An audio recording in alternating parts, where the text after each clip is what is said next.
Bonjour, bienvenue à l'édition spéciale du podcast de lutte en deux chaises de métal, le podcast de lutte animé par l'Encyclopédie de la lutte, moi-même TJ Holiday. Et bonjour Marc, Salut! comment ça va? Ben, ça va bien. Je me suis dénudé pour les Survivor Series. Oui, c'était une idée pour les fans sur YouTube. Oui, parce qu'il faut que ça monte un petit peu, là, et on a besoin d'un petit peu de chaleur. Qu'est-ce que tu vas faire avec les autres, là, ceux qui ne peuvent pas te voir? Ah ben, en audio, ben, tant pis pour vous autres. Ah, vous savez pas ce que vous manquez sur YouTube. OK, est-ce que non? Abonnez-vous, vous n'allez pas manquer ça. Et voilà. Fait que c'est ça. Aujourd'hui, on a un spécial review, encore une fois, un Survivor Series. Celui-là, maintenant, qu'on va reviewer, c'est 2001. Yes! Winner take all. Oui, winner take all. Le team WWF contre Team Alliance, c'est évidemment ECW et WCW mis ensemble. Ouais. Pas en regardant ce match-là, ben, là. Non, c'est ça. Si quelqu'un ne sait pas la storyline avant, il n'a aucune idée. Ouais, parce que c'est tous des gars de WWE quasiment. Ouais. Il y en a deux. Ouais. Il y en a deux sur Team Alliance. Là. Il y a Booker T et RVD. Le reste, c'est tous des gars de WWF. Ouais. Mais moi, Jericho, je trouve que c'est plus un. Dans ce temps-là, je trouve que c'est plus un gars de WCW. Mais... Big Show. Ouais. C'est quoi? C'est 2001, ça? Ouais. Ouais, c'est ça. Big Show, ça faisait quoi, 2 ans qu'il était là, à peu près? Ouais. Jericho, ça faisait juste quoi? 2 ans aussi? 99? Ben, les deux, 99. Ouais, c'est ça. Ça fait pas tant longtemps que ça. C'est ça. Fait que, ouais, non, disons que, tu sais, ils ont pas mis plus l'emphase sur d'autres choses que vraiment les gars de la WF puis je veux dire, ECW puis WCW, mais en même temps, avec le roster qu'ils ont sorti, là, il n'y avait pas grand jeu en partant. Ouais, c'est ça. On sait tous que la Invasion, ça n'a pas donné ce que ça aurait dû donner. On va en reparler à un moment donné dans le podcast parce que ouais, on a bien des sujets là, à toucher. Là. Ouais. On a comme pas le choix d'en parler aujourd'hui de toute façon. Là. Ouais, c'est ça, exact. Ouais. C'est des affaires qui sont arrivées pendant ce show-là qui sont directement reliées avec l'Invasion ratée, qu'on peut dire. Ouais, ben vraiment raté, ouais. Ouais.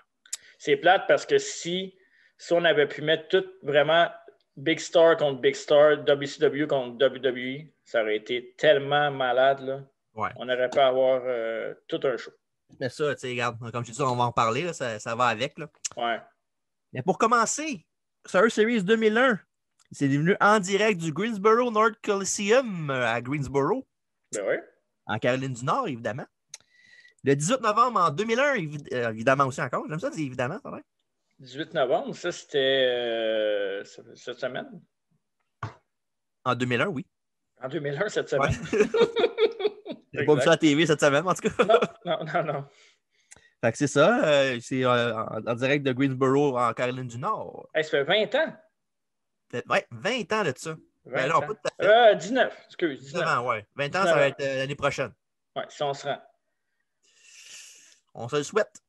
Peut-être que l'année prochaine, on va pouvoir faire le podcast en direct, pas juste sur Zoom. Qu'est-ce que tu veux dire? Ben, qu'on le fasse tout le monde ensemble. Tu sais, là, on est sur Zoom depuis une couple de semaines, de mois. Mais OK, toi, tu parles dans le même local, là. Dans le même local, ben oui. Ah, ben oui, ça serait le fun parce que les décors, j'ai hâte de les remettre. Là. Ouais. J'ai acheté plein d'affaires chez nous que j'avais hâte de voir pour les décors parce que j'achète justement juste pour ça quasiment. Exact, moi aussi. Bref, c'est ça. Au Sunday Night Heat, avant le pay-per-view, il y a un combat 3 contre 3 qui a eu lieu avec, ma foi, des lutteurs extraordinaires. Sans farce, il y a des bons lutteurs dans ce match-là. Ouais. C'était Team Alliance qui était Lance Storm, Just Incredible et Raven. C'est ça que je dis, les bons lutteurs. Ouais, correct. Ouais. L'autre équipe, un peu moins bonne, mais quand même correct. Ils ont battu Albert, Scotty Tuati et Spike Dudley. Ouais. C'est ça. Un petit 3 contre 3 vite fait à Sunday Night dans le show. Puis comme j'ai dit, c'est Team Alliance qui a gagné. Puis, un prestige pour la soirée, peut-être? Ouais, puis à noter que dans ce temps-là, même ces matchs-là popaient pas mal. Là. La foule embarquait dans n'importe quel match presque. Là. Oui, donc. L'histoire était bonne. L'Invasion était quand même ratée. Ouais. Mais côté genre match, c'était pas mauvais. Là. Non, c'est ça. Mais en même temps, les gars qui ont eu des spots dans cette Invasion-là n'auraient jamais eu de spots si toutes les stars avaient été là. Fait qu'eux autres, ils en ont profité. Là, ils ont shiné. Là. Ouais, c'est quand même une affaire qu'ils ont quand même poussé les jeunes. Il n'y avait pas le choix. Il y avait juste ça qui ont été cherchés quasiment. Là. Ouais. À part quelques vétérans comme DDP et Booker T. Mais sinon, c'est mal des jeunes lutteurs qui n'avaient pas vraiment chance à WCW en partant. Tu sais, Sean O'Ware puis Mark Jindrak, là. C'est ça qu'on Sean O'Ware. Rien. Écoute, absolument rien. Il est bon, Sean O'Ware aussi. Ouais, une belle coupe de cheveux. Il y avait une belle coupe de cheveux. Ça aussi. Mais ça, c'est pas quelque chose que tu savais pas déjà. Non, exact. Comme qu'il disait dans sa gimmick dans le temps. Et voilà. Tu t'en souviens pas, hein? Non. OK, parfait. Pas grave. Okay. Les commentateurs de la soirée sont Jim Ross avec Paul Heyman. Évidemment, Ross qui est pro WWE et Heyman qui est pro Alliance, évidemment. Toi, juste petite pas anecdote, mais une petite parenthèse. Heyman, tu le mets au commentaire, toi? Oui, c'est excellent. Ouais? Oui. Toi, tu l'avais pas, il gossait, quoi? Ouais. J'aime Heyman, je trouve qu'il est excellent dans tout ce qu'il fait, mais j'en ai besoin à petite dose. Quand je l'ai trop souvent d'en face, on dirait qu'il me gosse. Mais disons, moi, ce que j'aimais de lui, c'est que non seulement, tu sais, il y avait des voix fatigantes un peu, oui, mais il était capable d'amener des aspects historiques au match. Puis tout, là, puis, il connaît sa lutte. C'est pas un gars qui fait juste du shock jock, si on veut, là, qui fait juste choquer le monde. Il connaît la lutte, puis il a des bonnes affaires. Là. Puis on s'entend qu'il est plus divertissant que Michael Cole. Ouais, ça, c'est pas trop dur, me dire. Non. Même nous autres, on est plus divertissant que Michael Cole. Fait que... Ça, c'est vrai. On devrait y prendre sa job. Ouais. Ce serait le fun. Un jour. Dis pas non. Si quelqu'un nous écoute, je suis disponible. L'intro du show qui nous a montré, dans le fond, ça a mélangé des moments du passé avec du présent. Bon, c'était, dans le fond, le base du trailer, si on veut, c'était de dire comme quoi toute l'histoire de la WWF est en jeu dans ce match-là parce que s'ils perdent, ils sont out of business. Puis, tu sais, les légendes qui ont eu. Ouais, je sais bien. Ouais, non. Les légendes qui ont eu, puis les moments marquants, ben, ça va disparaître dans les annales, puis ça va être WCW, BCW qui vont avancer vers le futur. C'était quand même une histoire de famille avec Shane et Stephanie contre Vince. Ouais, une des affaires pourquoi c'était pas vraiment intéressant non plus. Là. Mais ça, je regarde ça pour plus tard. Puis ouais, ça, puis la tune thème de ce trailer-là, c'était la tune qu'ils ont utilisée souvent pour Armageddon, The End is Near. The End is Near. Excusez pour ceux qui n'aiment pas m'entendre chanter. Ben, c'est correct, juste un petit moment de même. Mais toi, c'est ton saut, aujourd'hui, c'est pour le monde fait YouTube, ça, c'est pour le monde de Spotify et Balado Québec. Ouais. Un peu pour tout le monde. Et voilà. Après ça, match numéro 1 de la soirée, un match pour le championnat européen. Excusez. À tes souhaits. Oui, merci. Un championnat européen qui a impliqué le champion Christian qui a défendu sa ceinture contre Al Snow. Quand j'ai vu ce match-là, je fais pourquoi Al Snow est allé au shot à la ceinture européenne. Mais je me suis rappelé qu'après, dans ce temps-là, c'était dans le temps qu'il était le trainer de Tough Enough à la télévision.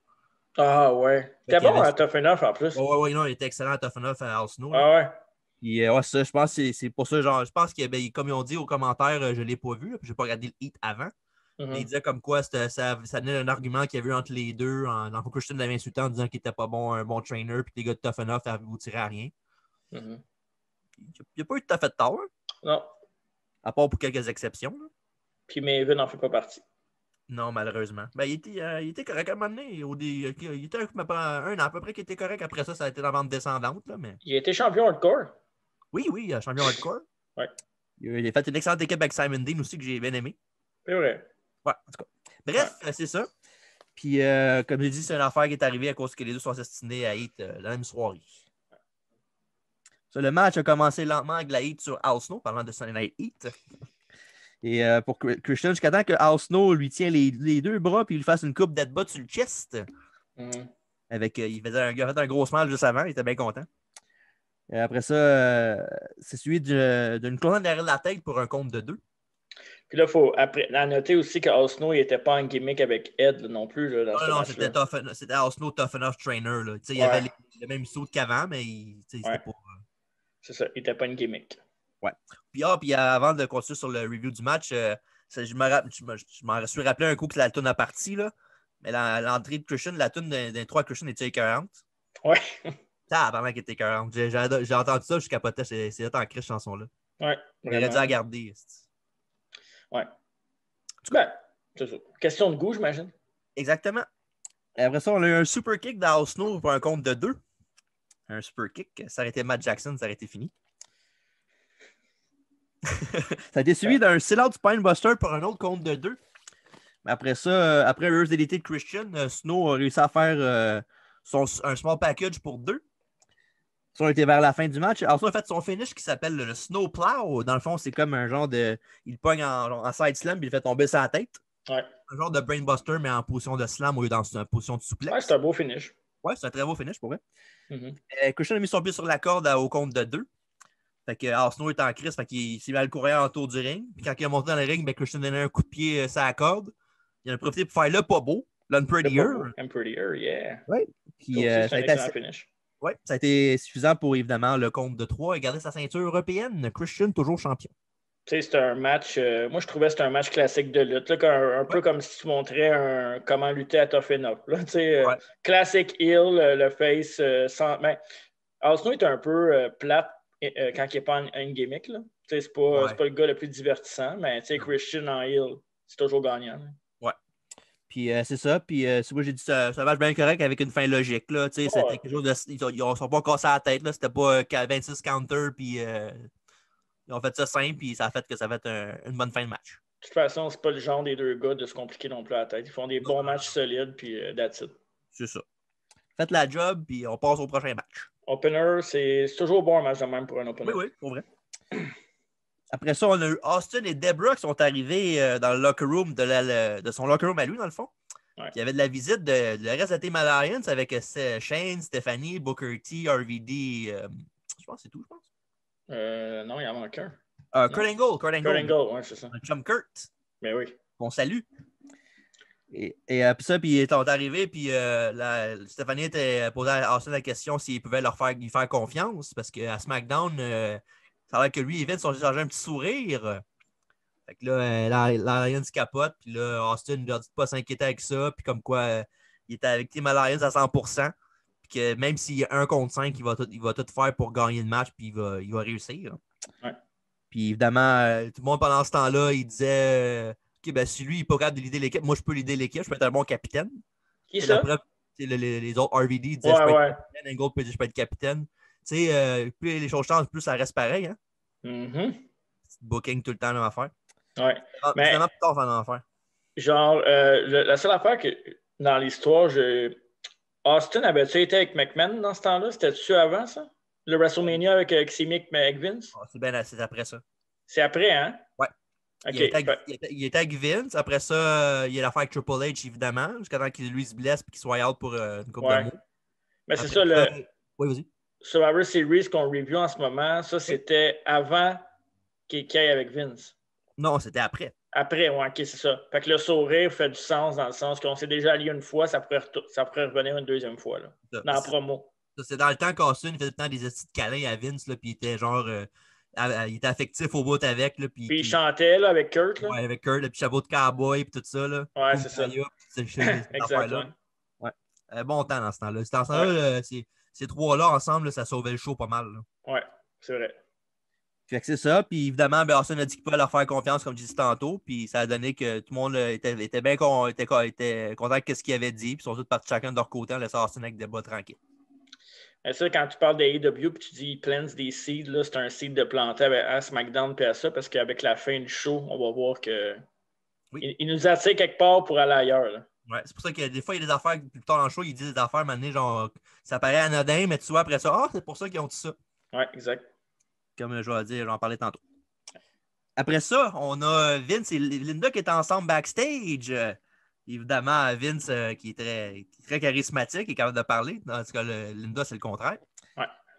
Donc, elle était très, très robotique encore. Puis là, Vince, il disait comme quoi elle ne peut pas s'inquiéter pour le sort de ses enfants puis le sort de sa compagnie, de sa vie. Faut qu'elle choisisse entre les deux. Elle ne peut pas choisir un sans l'autre. Mm-hmm. Puis, elle disait comme quoi, mais j'ai peur qu'elle ait des blessés. Je pense que ça peut être dangereux ce soir. Avec la même façon que j'ai dit. Là. Ouais, c'est ça. Ouais. On dirait qu'elle lisait son texte. Là. Ouais, puis après ça, Vince a dit que shit happens sometimes. Fait que s'il arrive de quoi, ben, too bad. Tant qu'on nous autres, on survit en bout de ligne. On s'entend que Linda McMahon a été placée dans cette situation-là, pas parce qu'elle voulait. Là. C'est Vince qui l'a convaincu. Là. Ouais. C'est clair. Là. Ouais. Mais en même temps, sa tune des entrées était écœurante. Là. Ben ouais, la tune de WrestleMania 2000, c'est ça? Non, WrestleMania, genre les vieux. Là. Ouais, c'est vrai.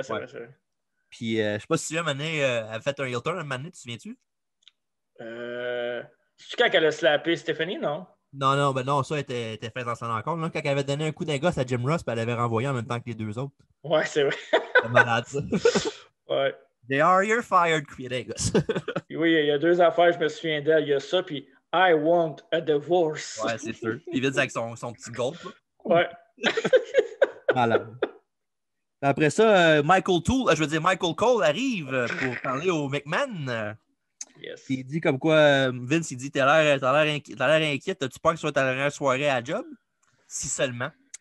Ouais. Il disait comme quoi, Vince a dit il a dit comme quoi un membre de Lions va se retourner contre l'autre pour aller joindre le team WWF pour gagner. Puis que il a pris un risque calculé, c'est pas un risque qu'il a pris juste de même pour gambler. Mm-hmm. Puis comme quoi ces 6 membres de la WWF vont battre les 4 membres de la Lions en plantant un autre seed, évidemment. Mm-hmm. Ça a été interrompu par M. William Regal qui est arrivé, qui était il était l'ancien commissaire et qui s'est tourné contre le team WWF qui était pour être le commissaire de l'Alliance après. Mm-hmm. Il est arrivé puis il était vraiment très, très, très méchant. Il leur a dit comme quoi il avait hâte de les voir asseoir perdre le match pour que l'Alliance continue à survivre puis que le lendemain, Raw était pour se faire humilier par le reste de la compagnie.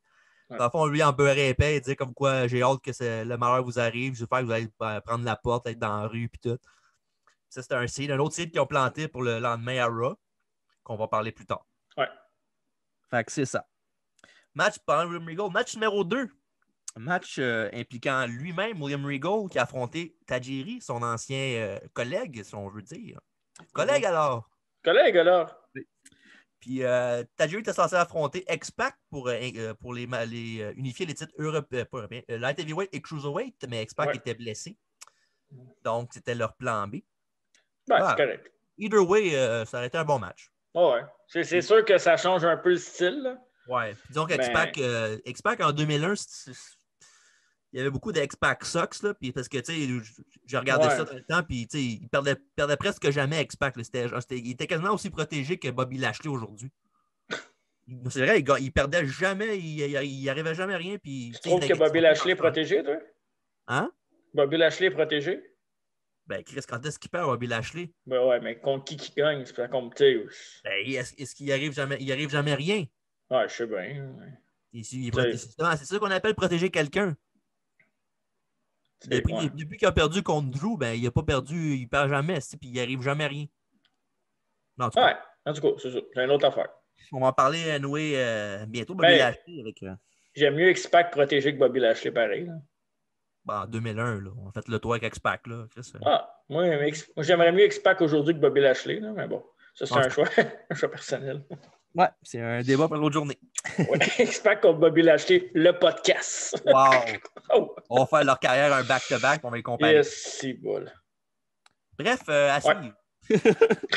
3 jours avant SmackDown, il y avait un match mixte avec Ivory William Regal qui a affronté Tajiri et Tori Wilson, qui était à l'époque sa copine.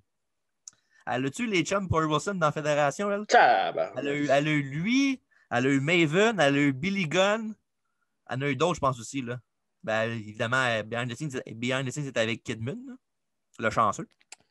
Ben, c'est elle qui est chanceuse. Là. Hey, Billy Kidman puis sa camisole blanche. Là. Ouais, sa camisole blanche puis ses jeans shorts, là.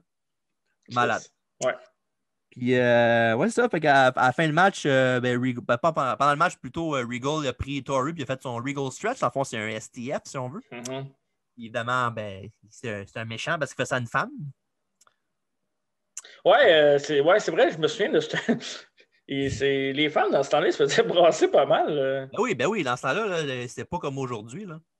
Mais c'est ça que je trouve un peu bizarre avec comment que. Tu sais, c'est un débat de société. Là, je ne veux pas trop embarquer là-dedans, mais tu sais, c'est comme le big deal à cette heure quand une femme se fait frapper par un homme à la lutte, mais ils veulent mélanger des matchs filles contre gars. OK. Mais c'est quand ils se font frapper, c'est un big deal. Tu sais, comme quand genre Orton a fait le RKO à Nia Jax, c'était comme la grosse affaire. Mais tu sais, dans le temps, là, à Attitude Era, il y avait des powerbombs sur les tables au fond. Il y avait plein d'affaires. Là. Ah ouais, les Dudley Boys, ils faisaient ça tous les semaines, passer une femme sur une table. Ouais, puis il y avait des femmes qui battaient le cul des gars aussi. Là. Ben oui. Tu sais, Lita, Trish, en tout cas, genre, China. Il y a China, ouais. Ouais. Fait que, ouais, c'est ça, c'est un peu de l'hypocrisie, mais. C'est ça, les femmes. Question d'époque aussi. Là. Question d'époque, mais les femmes étaient capables de kicker des culs, puis je trouve qu'ils seraient encore capables de le faire. Ah, c'est sûr, ben oui. C'est des très bonnes athlètes aujourd'hui. Des athlètes, ben oui. Dans le temps, là. Eh oui, tellement. Pour le bon début du match, un bon début du match de Tajiri qui était avec des kicks sur Regal, mais Regal a pris l'avantage avec un Rolling Fireman's Carry et un coup de genou direct sur le bord de la tête. Mm-hmm. Ça, il y a le Tarantula, en fond, c'est comme un genre de Boston Crab, mais d'un corde. Ouais, signature move de Tajiri. Ouais, un move vraiment cool pour vrai, là, que tu voyais pas ça avant que lui il le fasse aux États-Unis. Là. Non, c'était plus, plus au Japon, j'imagine, ces affaires-là. Oui, évidemment, oui. Ouais. Mais beaucoup à la ICW aussi quand il est arrivé. Là. Ouais, c'est vrai. Il y a eu des belles années à la ICW, Tajiri. C'est là qu'il fait son meilleur travail, d'après moi. Là. Ouais? Ouais, parce que l'autre. Il était bon, mais c'était pas mal un comedy wrestler plus que Ouais, d'autres. c'est ça que j'allais dire. Ouais. Maintenant, il avait son propre clan, maintenant aussi, avec Akio puis Sato. Ou je vais même Sakoda, je sais pas trop. Ouais, c'est vrai. Puis, ouais, ouais, Akio qui était Jimmy Wang par après. Après ça, on a ouais. Regal lance Tajiri dans les cordes, puis la tête de Tajiri reste poignée dans les deux cordes. Ça fait mal, ça. Yes. Ça été un peu quand Regal est à l'extérieur du ring, puis il tire les pieds pour le choker encore plus. C'est pas drôle, là, mais la tête à Tajiri poignée entre deux cordes, c'est quand même drôle un peu. Ouais, puis il crie. Puis, je sais pas comment c'est arrivé, mais Regal s'est mis à saigner du nez.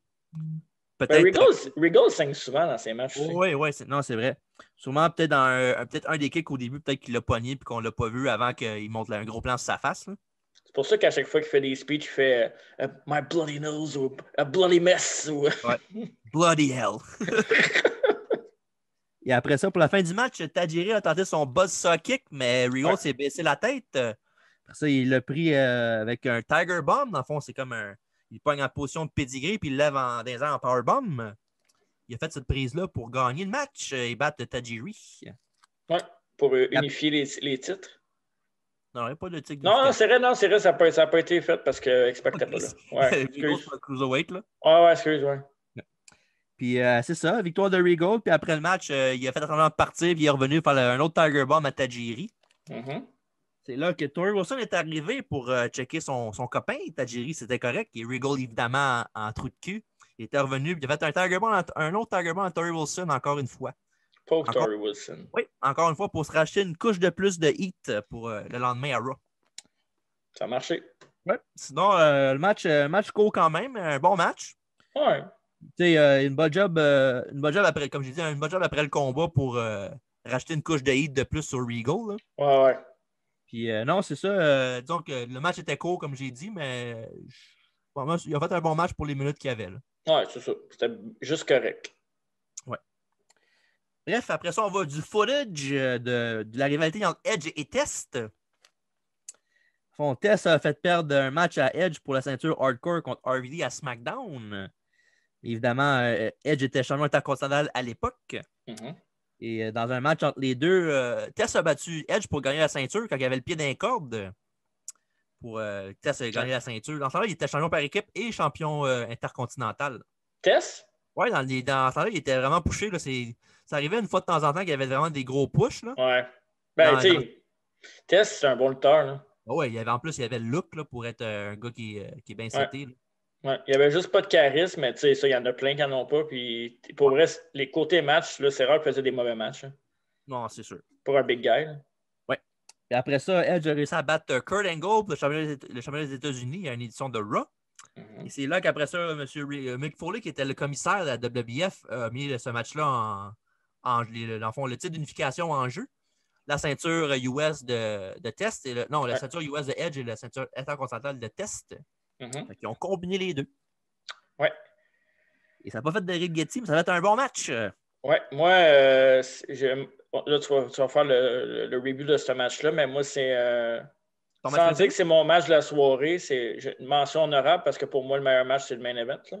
Ouais. Mais pour vrai, si mettons, il va singles match, c'est le meilleur match de la soirée qui s'en vient. J'ai un fun fact aussi à la fin de ce match-là concernant seulement ce combat-là. Parfait. À suivre. Yes. Après ça, on voit Tess qui est backstage en train de se faire huiler le corps par une femme. Puis, en fond, il l'écœure pas, mais il dit tu sais, quand il faut que tu mettes la lotion, il faut que tu mettes ça plus clean parce que le monde ne voit pas mes muscles. mais fait que Tess, évidemment, il fait son narcissique comme Lex Luger dans le temps. Ouais, avec plus de talent par contre. Ouais, pas mal, ouais. Ouais. Stacy Keibler arrive pendant ce temps-là, et elle dit ah ouais, il a raison, tu ne feras pas comme il faut en faisant des yeux croches à l'autre fille. Puis après ça, Tess, il a fait son move. Il a dit après que nous autres, que j'aille gagner mon match contre Edge puis que les Dudley Boys ont gagné, on pourrait aller célébrer, prendre une petite bière ensemble après le show. Mm-hmm. Elle a dit OK, peut-être. Là, Tess, il a dit ben, j'ai ma chambre d'hôtel aussi, on pourrait peut-être faire plus connaissance après. Puis J'ai l'impression que c'est une promo écrite par Vince. je sais pas. Puis Stacy a dit OK, mais bonne chance ce soir. Puis en partant, il a frotté les fesses. Pendant qu'Edge a dit à l'autre femme c'est sûr qu'elle me veut. L'affaire là-dedans qui est drôle, c'est que dans cette époque-là, les deux sortaient ensemble. Qui? Tess et Stacy Keibler. Ils ont sorti ensemble? Oui. Puis ça, oui, c'est pas juste bien. Ouais, c'est ça. Puis ça, c'est bien avant la story avec Scott Steiner. Là. Ouais, les testicles. Ouais. Les fans de Tess, c'est les testicles, savais-tu? Ah oui, mais des fois, là, je te le dis, hein, je le dis des fois, j'ai honte. Regarde, hein. Des idées pitchées n'importe comment. En tout cas. Pauvre Tess. Interview time ensuite avec Edge, avec Jonathan Coachman, the coach. Yeah! En fond, Edge qui dit sur papier que les deux sont quand même égales. Les deux sont grands, les deux ils ont des cheveux blonds, les deux, c'est des gars super athlétiques. Mais la différence entre lui et Tess, c'est que Tess s'est fait dumper par toutes les filles de la planète. Pour qu'est-ce que ça change? Tu sais? Ouais, c'est ça. Au moins, il était avec toutes les filles de la planète. Ouais. Puis Edge dit qu'il n'est pas inquiet, qu'il va gagner, puis qu'on est encore loin. Ben, qu'il va gagner. Puis on est encore loin du Edge des milieu des années 2000 là, avec le Radar Superstar là, qui était très bon en promo. Là. On est loin de ce gars-là. Il commençait tranquillement à être son push solo, si on veut. Mm-hmm. Puis, en plus, en face, dans le ring, c'est un bon face, mais à l'extérieur, c'est pas vraiment non, un top face. Là. Mm-hmm. Fait que disons qu'il n'était pas encore dans son élément encore, mais ça va venir avec Edge. Ouais. Fait que c'est ça. Bref, prochain combat, le match numéro 3 de la soirée. Le match pour les championnats unifiés intercontinental et des États-Unis. Test affronter Edge. Edge avec une toune d'entrée de Rob Zombie comme thème. Yeah! La chanson Never Gonna Stop. Une bonne toune. Never gonna stop me, never gonna stop. Trouves-tu que ça y fitait? Non. Non, hein? C'est pas vrai, c'est pas vrai. Je dis non, mais oui, mais c'est parce que Edge a tout le temps eu un petit côté sombre, là, tu sais, c'est... Ouais, oui, non. Ouais, va dire que oui. Va dire que oui. Moi, je trouve que c'est une bonne tune. Elle est peut-être à part, mais sinon, je sais pas. En tout cas, c'est un podcast. On review le match, c'est pas une tune d'entrée. J'aimais mieux sa tune d'entrée Metalingus. Ouais, ben oui. Alter Bridge. Ouais, Alter Bridge. Début de combat, Tess a dominé à fond sur Edge au début.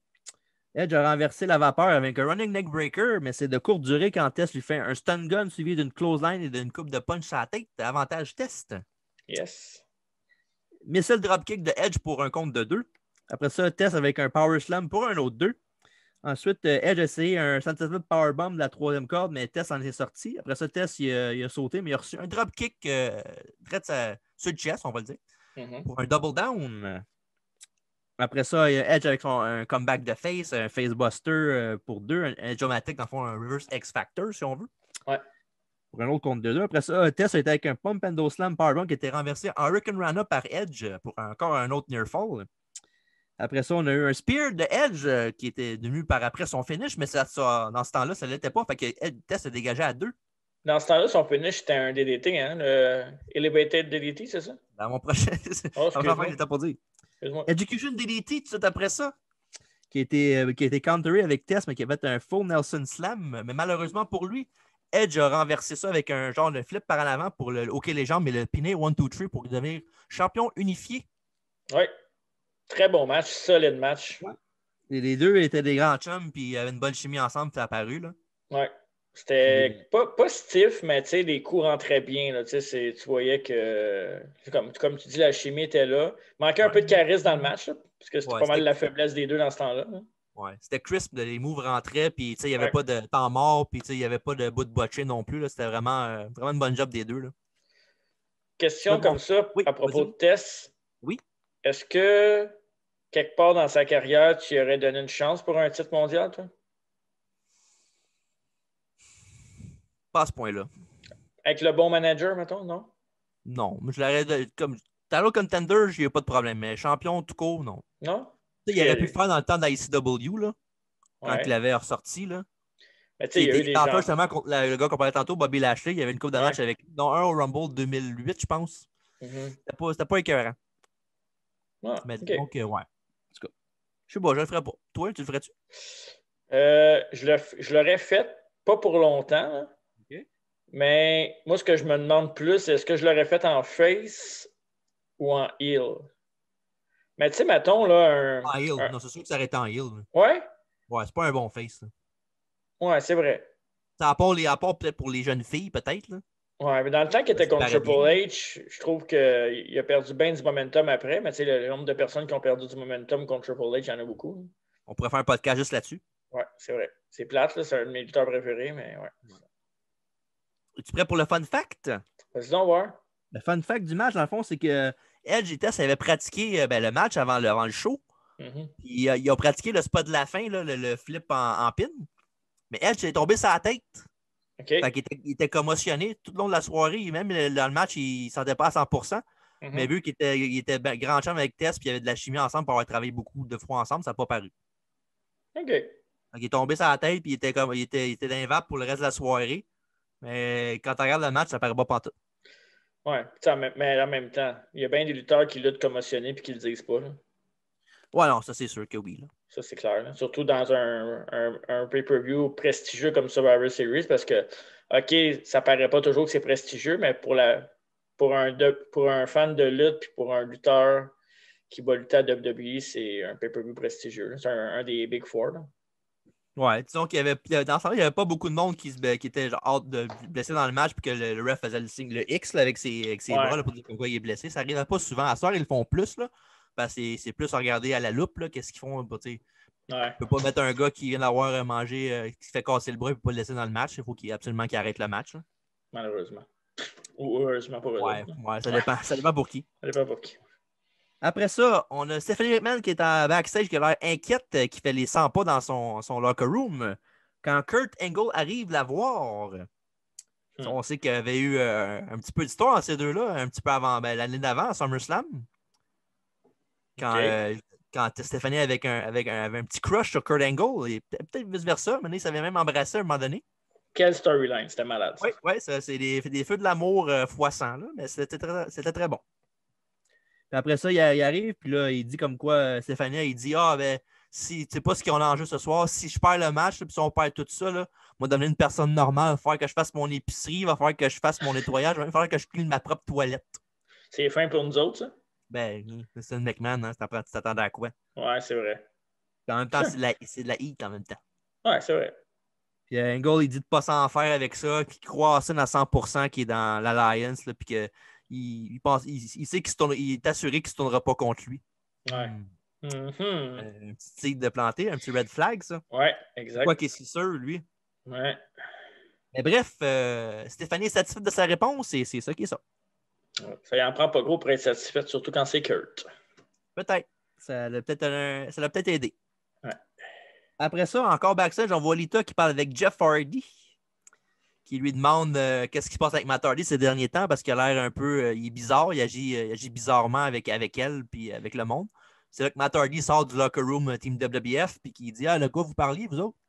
Alors, Lita, il a dit rien de grave, on parle juste du fait que peut-être que tu agis bizarre ces derniers temps puis tout. Puis là, Matt Hardy dit pourquoi je suis pas sûr qu'il agit bizarre, tout le monde devrait agir bizarre. On a tout en jeu à soir. Mon rêve d'être une WWE superstar est en jeu. Si on perd tout ça, moi, j'ai rien. Puis c'est ça. Puis évidemment, il a fait un gros pep talk aux autres. Puis évidemment, un petit bec avec Matt Hardy. Ils ont parti. Mm-hmm. Puis c'est ça. Puis quand les Hardy Boys sont partis, il y a le Trish qui est sorti du locker room que Matt Hardy était. Puis disons qu'il avait l'air pressé de partir. Ouais. Pourquoi donc? Je sais pas. Il y avait peut-être un début d'idylle entre Matt Hardy et Trish, peut-être, qui ont. Je peux dire à 100% qu'ils n'ont pas followé là-dessus, là, parce que ça a été mis en dessous du tapis. Là. Tant mieux. Mais il y a même un moment donné, je me souviens, c'était Jeff qui était avec Trish. Oui.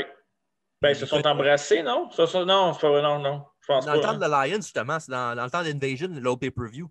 Je me souvenais que Trish avait été avec The Rock, là, un petit bout. Ouais. Ben, une petite histoire, là. Mais ouais, Jeff aussi. Je sais pas si ce sont... peut-être. C'est parce que dans ce temps-là, je me souviens, c'était... Dans Fan Invasion, c'était un match entre Stacy Keibler et Tori Wilson contre Lita et Trish. Il avait essayé de voler. C'était un combat... inégal. Ouais. C'était un combat Brian Penty, c'est correct. Mais c'est ça. Puis, quand Stacy et Tori ont essayé de cruiser les Hardy Boys, justement, parce qu'il était avec Edge, puis il était avec Lita et Trish.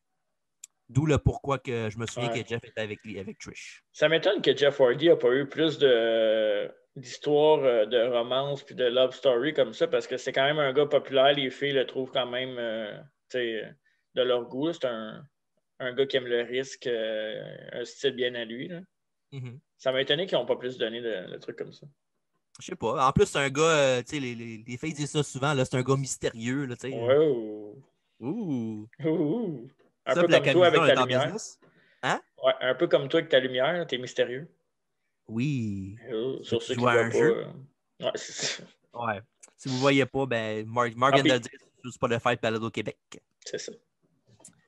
Après ça, c'est ça. Trish souhaitait bonne chance à Lita et elle est partie. Mm-hmm. Là, elle avait pas l'air trop sûre. Fait que est-ce que Matt Hardy est fidèle? Ben, j'ai dit la réponse déjà. Là. Ouais. Mais en tout cas, bref. Match numéro 4 pour les championnats unifiés par équipe. Un combat de cage. Une cage. Les Dudley Boys accompagnés de la duchesse de Dudleyville, Stacy Keibler, affronter les Hardy Boys. Qu'est-ce qu'il y a? Rien, la duchesse de Dudleyville. Ben, c'est ça, c'était son nickname dans ce temps-là. Je sais bien. Ah, puis plus tard, dans le show, j'ai entendu Jim Ross parler de Taker, il disait Booger Red en passant. Ouais, c'est vrai. Ouais. C'est vrai, moi aussi, je l'ai entendu. Ouais. 3 jours avant le pay-per-view à SmackDown, Lita a reçu un 3D des Dudley Boys. Question de rajouter de l'huile sur le feu. Mm-hmm. Puis pour gagner ce match-là, c'est par spin, soumission, puis que les deux membres de l'équipe sortent de la cage. Ça, c'est important plus tard. Ouais, pour la fin du match. Oui. Début back and forth entre les deux équipes qui s'échangent l'avantage une couple de fois. Les Dudley Boys ont fini par isoler Matt Hardy dans leur coin du ring. Mm-hmm. Tag Team Strategy. Jusqu'à temps que Edge a renversé un slam en reverse DDT pour aller faire la tag à Jeff, son frère. Un double portrait in motion, dans le fond. Matt Hardy se met à 4 pattes, l'autre sur son dos pour faire un genre de leg sweep, ben pas un genre de leg lariat. Ouais. Puis ils ont fait ça aux deux. Et après ça, ils ont essayé de sortir les Hardy Boys. Ça a été enlevé par les Dudley Boys jusqu'à temps que Matt Hardy a fait un Russian leg sweep du top de la ladder, du top de la cage à Devon. Mm-hmm. Et Jeff Hardy a reçu un Bubba Bomb de Bubba Ray Dudley, dans le fond, le full Nelson qui fait tomber sur le cul. Là. Sur les fesses. Oui, pauvre coccyx. Ça fait pas du bien ce move-là. Non. Après ça, on a les Dudley Boys qui étaient avec un Dudley Device sur Jeff, dans le fond, l'ancien finish de LOD. Dans le fond, Devon, Bubba met l'autre sur ses épaules, puis Devon sont avec une closant à la troisième corde. Puis si jamais vous ne savez pas c'est quoi ce finish-là ou ce move-là, je vous conseille de vous désabonner immédiatement. Ben là, okay. Tout le monde connaît ça. Vous avez... Écoutez pas le podcast si vous ne connaissez pas ça. Tu es en train de me dire que je l'ai dit pour rien, là? Oui. Ah, parfait. OK. C'est pas noté. C'est noté. C'est noté. Après ça, on a une back suplex de Bubba qui s'est transformée en neckbreaker de Devon. L'autre double team move. Ouais. Et, un compte de 2, mais Matt Hardy a cassé le pin. Après ça, on a eu Jeff qui s'est tassé d'un diving headbutt de Devon et qui s'est tassé en plus tout de suite après ça d'un senton bomb de Bubba Ray. Un move que, ma foi, il réussit jamais. Non. Ben, peut-être qu'il réussit en face peut-être pas de temps en temps, mais il me semble que toute fois qu'il était en heel, il ne l'avait jamais. Tant mieux pour l'adversaire. Oui, exactement. Après ça, on a les Hardy Boys qui sont suivis de ça avec leur double coup de la troisième corde. Dans le fond, c'est Jeff qui saute avec un splash puis l'autre avec une leg drop. Là. Un peu comme ça va brasser. Oui, exactement, oui. Oui. Et un compte de 2 que Devon brise, évidemment. Après ça, on a le WhatsApp headbutt sur Jeff Hardy. Mm-hmm. Après ça, on a un Stacy Keibler qui a montré ses faux fun à l'arbitre Nick Patrick. Après ça, elle utilise ses charmes. Quoi, qu'est-ce qu'il y a? Ben là, une autre époque, ouais, c'est ça. Il s'est laissé influencer, comme si Stacy Keibler pouvait s'intéresser à Nick Patrick. Bref, C'est ça. c'est ça. Juste ses chambres pour y voler la clé dans sa poche en arrière. Oui. Ouvrir la cage et de se glisser une table aux Dudley Boys. Ça m'a surpris qu'elle était capable de le faire à grosseur qu'elle avait. Là. Oh. Ben, Ben, petite. Il me semble une ouais, table. mais. Ouais. Elle est forte, elle est forte. En tout cas, elle a eu moins de misère que Mandy Rose, en tout cas. Ouais, bref. Ouais, c'est ça. Et évidemment, après ça, pendant que la table était dans le ring, ils ont sorti. Les Dudley Boys ont voulu faire un 3D à Jeff, mais ça a été counteré que, dans le fond, c'est Matt Hardy qui a fait un close-on à Devon. Ouais. Puis Jeff a renversé le début en DDT. Un autre très beau spot, très beau counter pour enlever ça. Après ça, on a un Matt qui est sorti de la cage en même temps que Jeff, mais malheureusement, Jeff, lui, il est resté là. Fait qu'évidemment, ben là, Matt Hardy est sorti, mais ça laisse les Hardy Boys avec un désavantage. Parce qu'évidemment, là, j'ai besoin d'un pin pour les Dudley Boys. Ils pourraient facilement piner Jeff Hardy 2 contre 1. Là. Pas pour rien que Matt, c'est le weakest link de l'équipe. Ben, il essaie de gagner le match. Là. Ouais, mais Matt, il met toujours Jeff dans le pétrin. Il a toujours mis Jeff dans le pétrin. Ben là, je dis ça parce que t'aimes pas Matt Hardy. Fuck off. J'ai un chandail de lui, mais c'est pas grave. Ouais, c'est ça, hein? Pas crit. OK, c'est ça. Après ça, on a eu Devon. Jeff a rentré en tête de Devon 2-3 fois dans la cage. Mais ça, Jeff a monté dans le top de la cage. Mais malheureusement, pour Matt Hardy et heureusement pour les Dudley Boys, Jeff a vu Devon sur la table. Évidemment, lui, il n'a pas pu s'en empêcher. C'est que c'est un gars d'adrénaline, un junkie. Ouais, dans les deux sens. OK. Bref. Puis évidemment, Swanton Bomb, mais Devon se tasse et Jeff Crash and Burn. L'affaire qu'il a fait souvent. Oui. Et Devon en profite pour le couvrir pour le compte de 3. Et maintenant, champion unifié par équipe, les Dudley Boys. Moi, je sais pas pour toi, mais j'ai pas trippé sur le match. Attends une minute. Là. C'est pas leur meilleur match, ça c'est sûr. Non, ça évidemment. Là. Mais tu sais, je regardais le match, puis j'avais pas l'impression de regarder un classique Hardys contre Dudley. Je sais pas. Il m'a pas attiré plus que ça le match. Moi, pour un match de cage, j'ai trouvé ça bon. Là. Il y avait une couple de bons spots, puis la fin était nice. Là. Le fait que Jeff Hardy, il est tellement accro aux sensations fortes qu'il ne peut pas s'en empêcher de faire la décision normale puis sortir. T'sais. Ouais, mais tu sais, c'est ça. Le Daredevil, il a coûté le match. Ouais, peut-être que j'avais. Tu sais, on s'entend que c'est des vieux matchs, là. Fait que j'ai vu tellement de matchs d'eux autres que tu t'attends toujours à une affaire de fou quand tu les vois. Là. Fait que c'était peut-être un de leurs moins bons matchs. Fait que, en tout cas, ouais. Bref, pas longtemps après ça, Matt Hardy commençait à être tanné un peu de Jeff qui faisait à sa tête, si on veut. Ouais. Puis il s'est tourné contre lui. Ça n'a pas duré longtemps, par exemple, parce que je me rappelle qu'au Rumble Rumble 2002, je pense 2 mois après, il y avait le spot avec. Ils revenaient ensemble pour péter Taker dans le Rumble. Là. C'est vrai. Tu sais, quand Taker pognait, il pognait une chaise, mettait ça à la gorge du gars, puis il faisait juste dropper de même. Là. En Big Evil. Il a fait ça aux Hardy Boys. Mm-hmm. Mais les deux ont le temps de s'affronter dans un match avant ça. À Vengeance, le pay-per-view, c'est que Chris Jericho a gagné les 2 ceintures là, contre The Rock et Awesome dans la même soirée. Yes, sir. Il y avait un match entre les deux avec Lita comme arbitre, un match que Jeff Hardy a remporté quand Matt Hardy avait le pied d'un corps, mais Lita ne l'a pas vu. Mais là, tu parles de ça, mais c'était notre prochain review. Vengeance? Mais non, c'est pas vrai. C'est une blague. Je sais que c'est pas vrai. Je sais. OK, parfait. Pas de même. Là. OK. Pas parce que tu montes tes muscles que moi, je... Yeah! Un vrai Batista. Wouhou! Bautista. Après ça, on a Mick Foley qui est à WWF New York. Est-ce que c'était hot, ça? WWF New York ou que Mick Foley soit là? Non, WWF New York.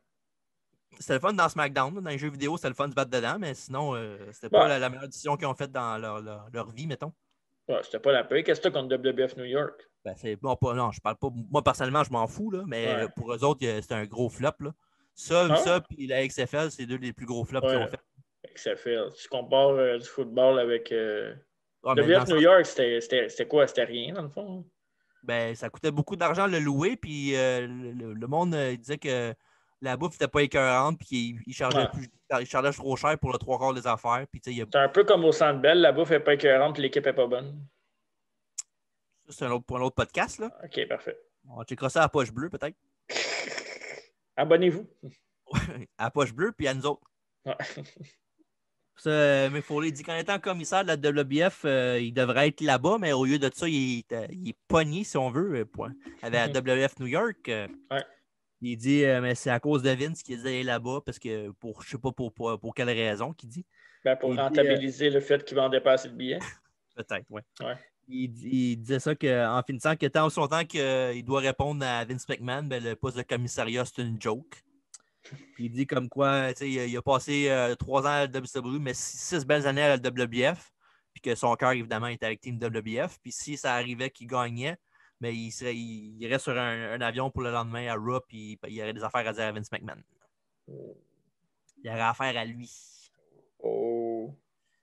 Après ça, on voit Scully Tuati qui monte les escaliers. Il les rencontre Test qui lui demande s'il est dans la Battle Royale d'immunité. Et Scotty dit ouais, puis que ça te fait à toi, ça. Test en a profité pour quand il a tourné du pétard à gueule, puis le take-out du match. Veux-tu nous expliquer c'était quoi la Battle Royale de l'immunité? Ben, c'est le prochain match, je m'en viens là. OK. Match numéro 5. Ben voilà. Ben oui.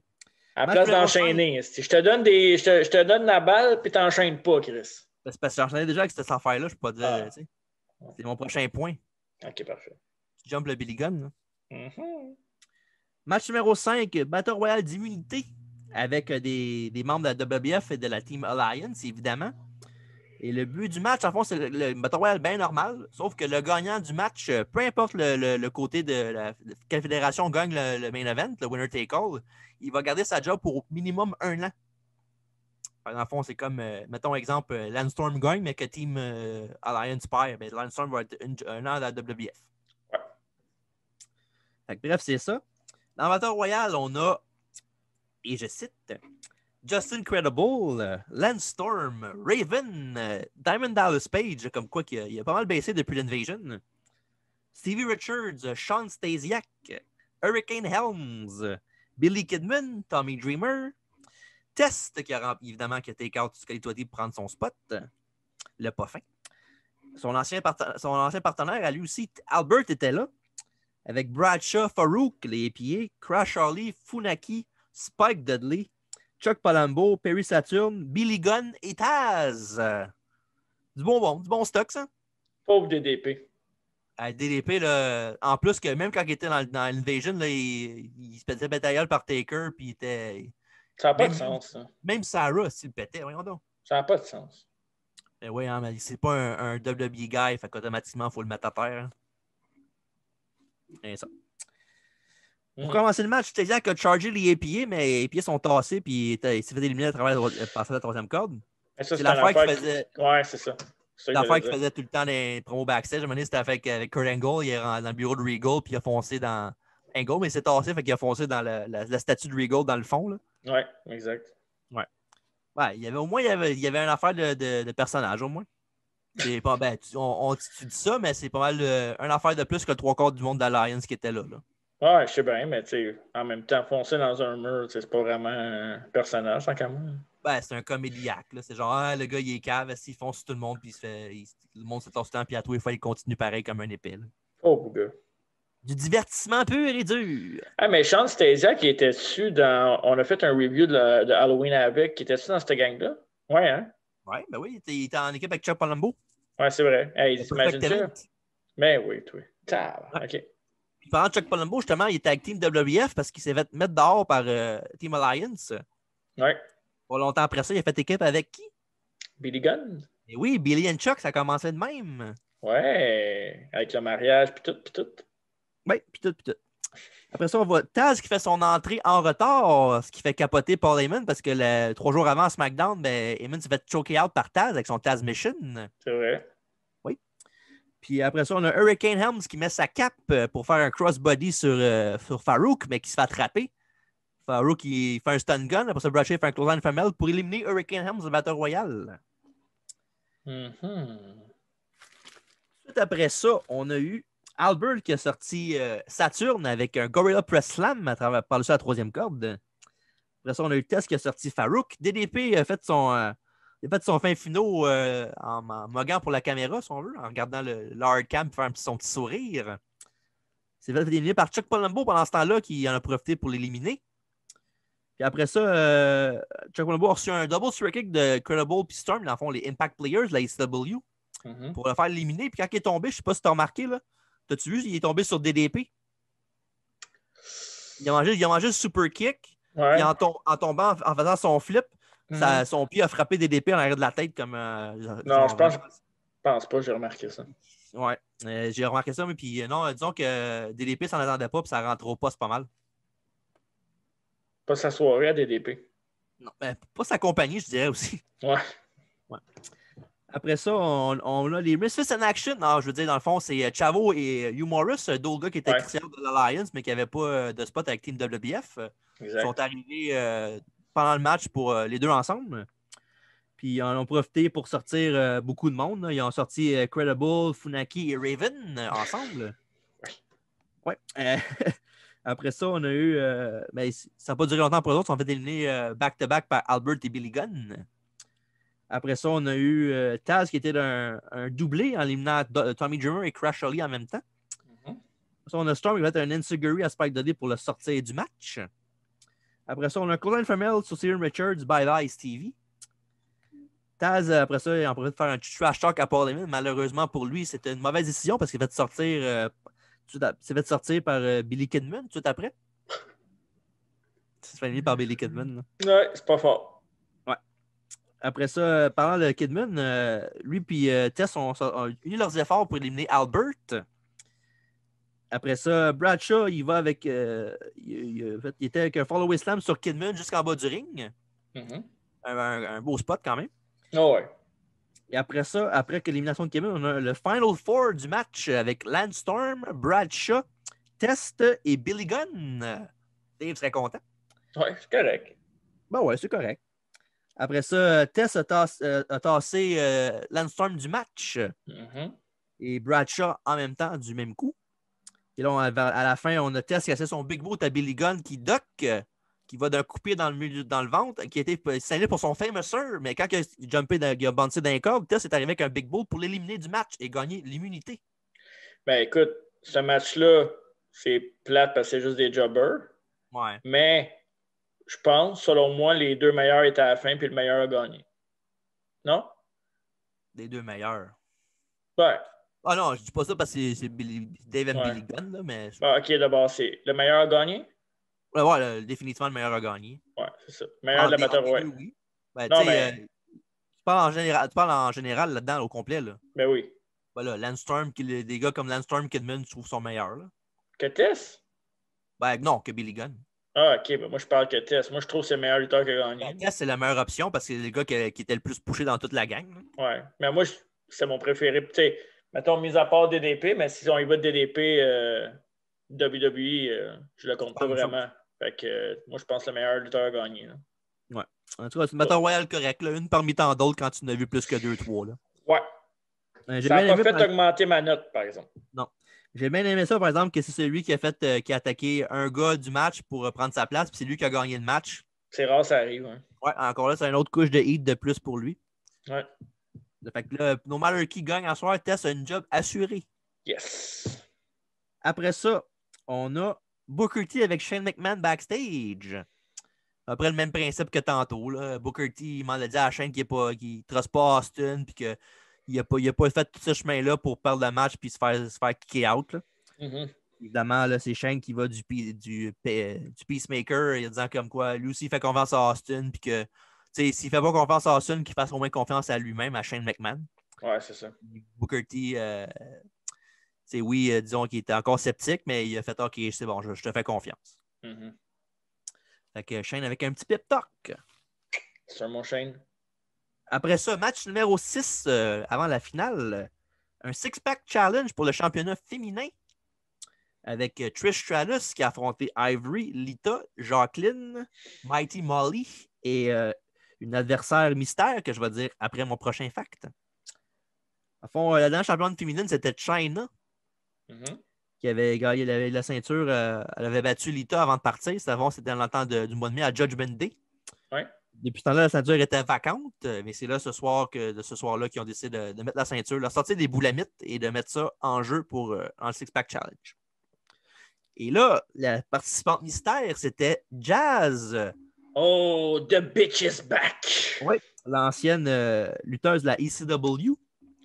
Puis, parlant de ECW, elle a foncé directement sur une ancienne de la ECW également, Lita, qui était Miss Congeniality dans ce temps-là, qui était avec Danny Doring et Roadkill. Ouais, fait que ceux qui ne savent pas c'est qui, ben tant pis. The more you know. Google. Google it, kids. Yeah. Fait que c'est ça. Fait que dans le fond, chaque femme a eu leur moment au début pour shiner. Là. Ouais. Jusqu'à temps que les trois membres de l'Alliance, qui étaient Molly, Ivory et Jazz, ont attaqué Trish 3 contre 1. Mm-hmm. Ça a été à leur reçu de l'aide après ça, évidemment, de Lita et Jacqueline, Miss Jackie. Puis après ça, ils ont fait un Persian Motion encore aux trois autres. Mais au troisième, Jacqueline, elle a fait une close-down à Lita pour se tourner contre elle, dans le fond, parce que, tu sais, ça a beau être alliance contre WBF tout le temps, mais c'est quand même la gagnante du match qui fait ça. C'est chacun pour soi, là. Ouais, c'est ça. Fait que c'est ça. Après ça, dans le business, on appelle ça une série de finish, là. Mm-hmm. Dans le fond, c'est ça. Oui. Après ça, après la close-down de Jacqueline sur Lita, elle a reçu un Molly Go-Round de Molly Holly, la troisième corps. En fond, c'est un front flip. Elle tombe fesse première sur son adversaire. Après ça, elle a reçu un chick kick de Trish, dans le fond, avant que ce soit un de ses gros moves. Là. Mm-hmm. Après ça, elle s'est retournée directement vers Ivory, qui a fait un X-Factor à Trish. Mm-hmm. Le fameux move que toutes les divas font une fois de temps en temps. Là. Ouais. Après ça, on a vu Lita avec un twist of fate sur Ivory. Un moonsault suivi après ça pour un compte de 2 jusqu'à temps que Jazz vienne l'enlever du compte. Après ça, Lita a sorti Molly Holly. Après ça, Trish a sorti Lita avec un backdrop. Puis après ça, Trish a esquivé Jazz qui fonçait sur elle pour la sortir du ring. Sauf que son bout de match, il fallait qu'elle dive sur les autres. Mais c'est comme accrocher sa corde. Fait que les autres, il fallait qu'ils fassent semblant de l'attraper. Puis tout. Mm-hmm. Puis après ça, on était vers la fin du match. Après ça, on a eu Ivory qui était tout seul dans le ring avec Trish. Après ça, Ivory a pogné Trish en position de back suplex. Trish a foncé vers les cordes, mais c'était pas le temps. Tu as vu Ivory qui l'a ramené et qui a dit non, pas de suite, pas de suite. Mm-hmm. Elle a fait back suplex. L'autre est tombé sur ses jambes. Après ça, elle a fait ce qui s'appelait le Shredder's Faction, son bulldog avec les cordes. Et ça a été suffisant pour gagner le match. Alors ça, c'était une surprise dans ce temps-là. Bon, on s'attendait que ce soit sûrement Lita qui gagne. Ouais. Puis ça, elle a fait son bulldog pour gagner le match et la donner la championne féminine. C'était pas la première fois qu'elle gagnait la ceinture, par exemple? Oui, c'était sa première fois, elle, oui. Ouais, pour vrai? Oui. Dans ce temps-là, c'était un peu après son. C'était un an et demi ou quasiment 2 ans après son entrée. Là. Ouais, c'est vrai. Elle commençait à être pas pire. Là. Ouais, au début, c'était laborieux un peu. Là. Elle était juste là parce qu'elle était belle. Là. Ouais, c'est ça. C'était un model, puis il l'avait engagé juste pour ça. Là. Exact. Mais non, disons qu'avec ce qu'on sait aujourd'hui, ça a mal commencé, mais ça a bien fini en maudit, par exemple. Ouais, c'est une des filles qui s'est le plus améliorée de partir de zéro à ce qu'elle est devenue. Là. Ouais. C'est genre, je pense pas qu'il y ait eu une évolution aussi grande de n'importe quel diva dans l'histoire. Là. Ah, il y en a une couple qui étaient vraiment dégueulasses au début, qui sont améliorées. Là. C'est sûr, Candice Michel, au début, n'était pas très bonne, mais à la fin, elle était quand même pas pire. Là. Ouais, mais là, on peut pas comparer. Non, là, on s'entend que c'était pas une world beater, là, je parle dans ce sens-là, mais dans le sens qu'au début, tu commences à 0 puis elle finit par peut-être un 8 ou un 9. C'est quand même très bon. Là. Ouais, mais là, tu commences d'une model à main eventer des WrestleMania. Tu sais, pas main eventer WrestleMania, mais je parle des. mais c'est un exemple que je donne. Il y en a d'autres exemples. Là, mais un exemple qui m'est venu tout de suite en tête, c'était ça, parce qu'au début, elle était dégueulasse. Elle avait misère à mettre un pied devant l'autre. Puis à la fin, elle faisait des matchs très, très bons avec du monde comme Beth Phoenix et Mickie James. Là. Trish est au Hall of Fame, non? Oui. Ouais, c'est ça, j'étais pas sûr. Ouais. Oui. Sinon, match correct, pas trop de temps mort. C'était pas excellent, mais c'était pas dégueulasse non plus. Là. Disons qu'on est loin de Sasha Banks contre Bayley, mais c'était pas si pire. C'est bon, oui. Il y a bien un commencement à tout. Hein? J'ai vraiment hâte de voir ta note. Oui. Mais toi, ce match-là, toi? Correct. C'est ça, c'est mon problème avec ce pay-per-view-là, c'est que... C'est tout correct, il n'y a rien de mauvais, mais... Ouais, mais j'ai pas été excité par le pay-per-view à part le main event. OK. Ça, c'était avant d'écouter le show ou pendant le show même? Pendant le show même. OK. Ouais. Regarde. C'est ça. Hein? C'est ça, exact. Après ça, on se transforme backstage. On se transporte backstage plutôt. Ouais. Avec Vince, qui est avec Team WWF, en fond Big Show, Kane, Undertaker, Chris Jericho et The Rock. Mm-hmm. En fond, un gros pep talk de Vince, là, évidemment. Il dit comme quoi que non seulement ils se battent pour eux autres, mais ils se battent pour l'honneur de la compagnie, puis toutes les légendes qu'il y avait eu avant eux autres qui ont précédé, là, du monde comme Buddy Rogers, Gorilla Monsoon, Under the Giant, puis Dr. Jerry Graham. Puis même à The Rock, il a dit Chief Peter Maivia, qui était évidemment son grand-père. Et voilà. J'aimais ça pendant tout le long de la promo, The Rock faisait juste jumper up and down comme Brock faisait. Là. Ouais. C'était pas un mot, il faisait juste jumper up and down, puis c'était la première partie. Puis évidemment, après ça, il a dit comme quoi que les fans de la WWF, ils ne pardonneront jamais s'ils perdent le match. Mm-hmm. Puis que ce soir, ils vont honorer la WWF. Puis les autres sont partis. Ouais, et voilà. Bon job de Vince sur ce promo-là. Je trouve qu'il a bien fait une bonne job. Là. Ah ouais. Une chance comme c'était pas d'habitude. Ouais. C'est une chance c'était pas Dinda. Chance. Après ça, on a une vidéo, justement, en parlant de ce match, on a une vidéo recap de l'Invasion, si on veut. Mm-hmm. En gros, là, je vais faire un rapid fire de ce qui est arrivé. Ouais. En gros, Kurt Angle s'est tourné contre Team WWF. The Rock et Jericho avaient des problèmes ensemble. Disons qu'ils s'affrontaient pas mal souvent. Il y avait des problèmes un contre l'autre. Ouais, c'est ça. Après ça, il y avait Vince qui disait qu'un membre de la Team Alliance va changer de camp. Puis ça, il a mangé un stunner d'Austin. Puis ce qu'on a parlé tantôt, le petit sourire avec les deux. Mm-hmm. Puis après ça, il y a eu les membres de l'Alliance qui avaient regardé Austin Crush. Qui disaient comme quoi Austin disait qu'il ne méritait pas ça. Puis que c'était le leader. Puis que personne ne devrait le regarder de même. Mm-hmm. Après ça, on a eu Shane qui dit à ses troupes que c'est en fond, c'est pas vrai, c'est juste un plan de Vince pour planter un seed pour les faire les déconcentrer de leur job. Ouais. Et après ça, puis pour finir, on a eu Taker qui a réussi à mettre les choses au clair avec The Rock et Jericho. Mm-hmm. Puis c'est ça. Après ça, on a eu les vidéos, moi, ce que j'ai trouvé drôle un peu, c'était que ça ressemblait beaucoup à une vidéo genre faite avec Movie Maker. Là. Ouais. Avec le Team Alliance puis les petites images là, dans le milieu de l'écran. Là. Ouais. Mais je pense que c'est aussi. Tu as raison pour la vidéo, là, mais je pense que c'est aussi un des matchs de Survivor Series le plus buildé. Il y a vraiment beaucoup d'histoires dans cette chose-là. Ouais.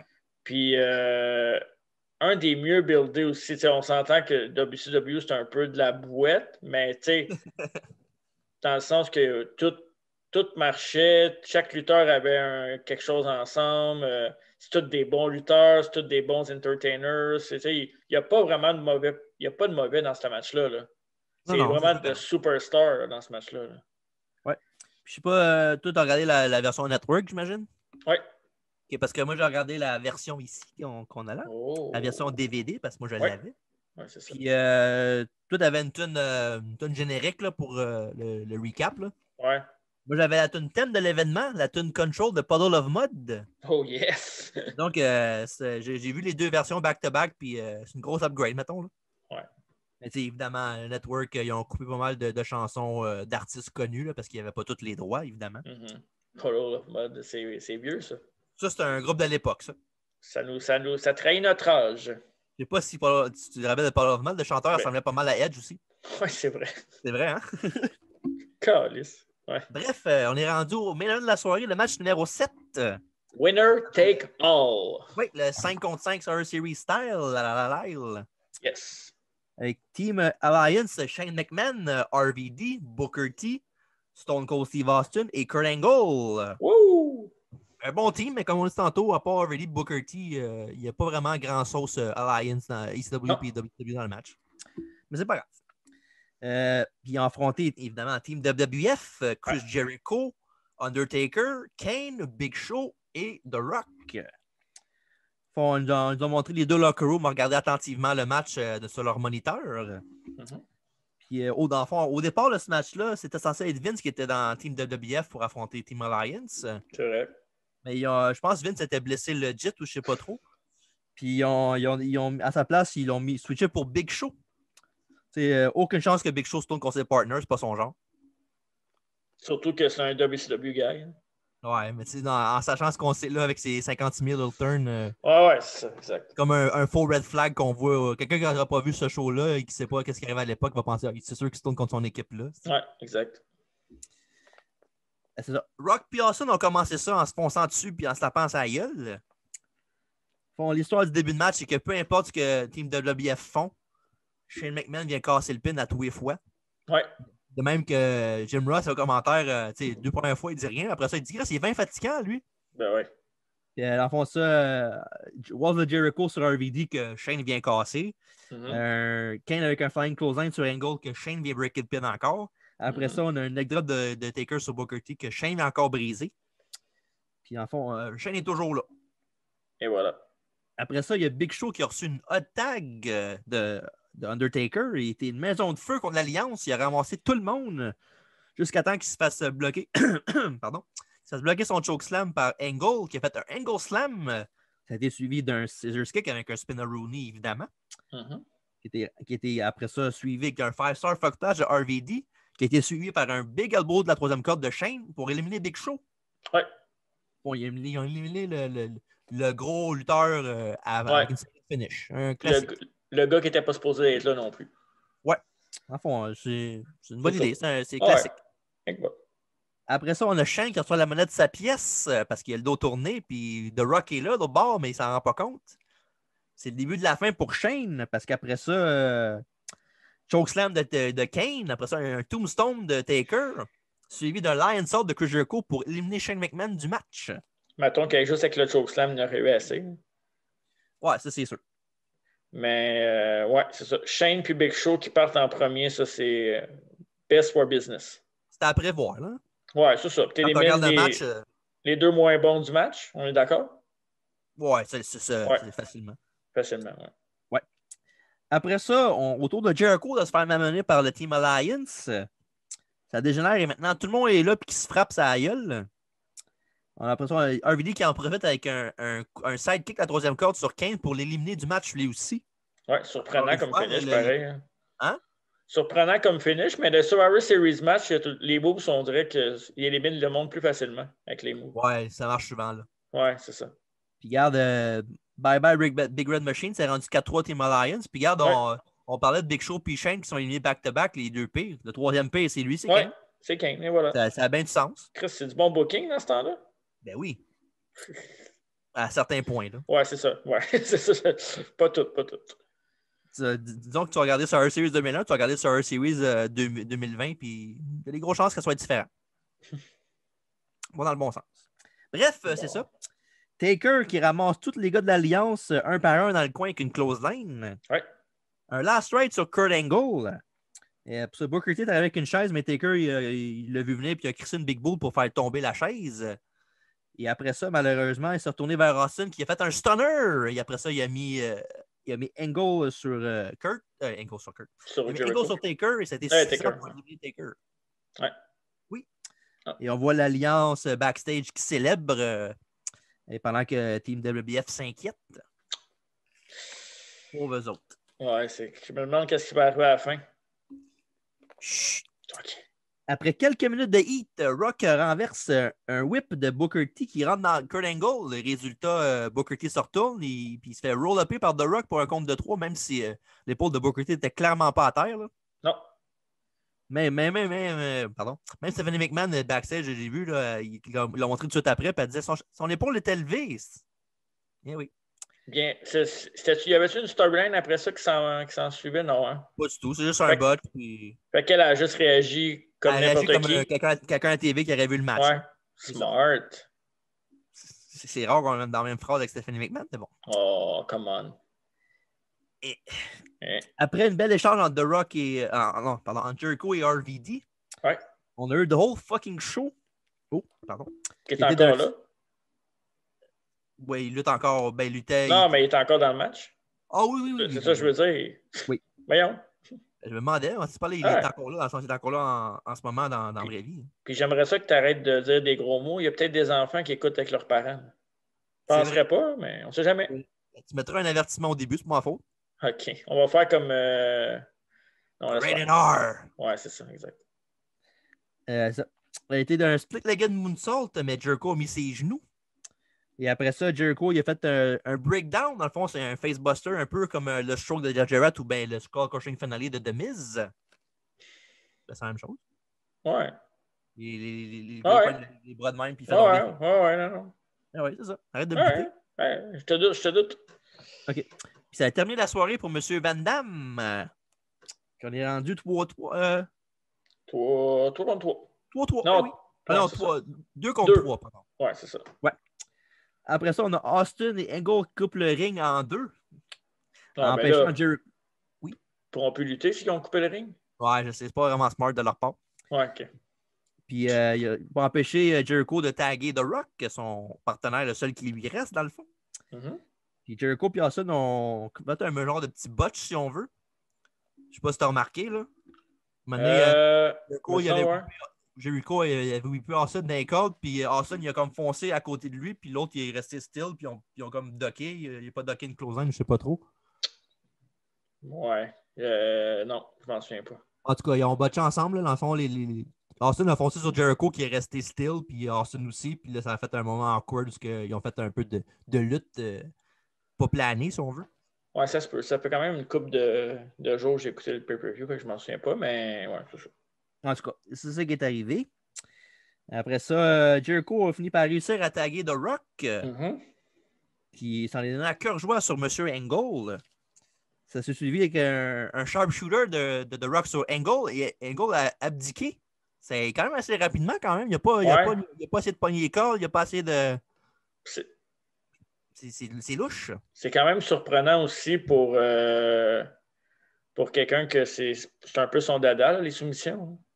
Ouais, mais ça va être. C'est un site de planter encore.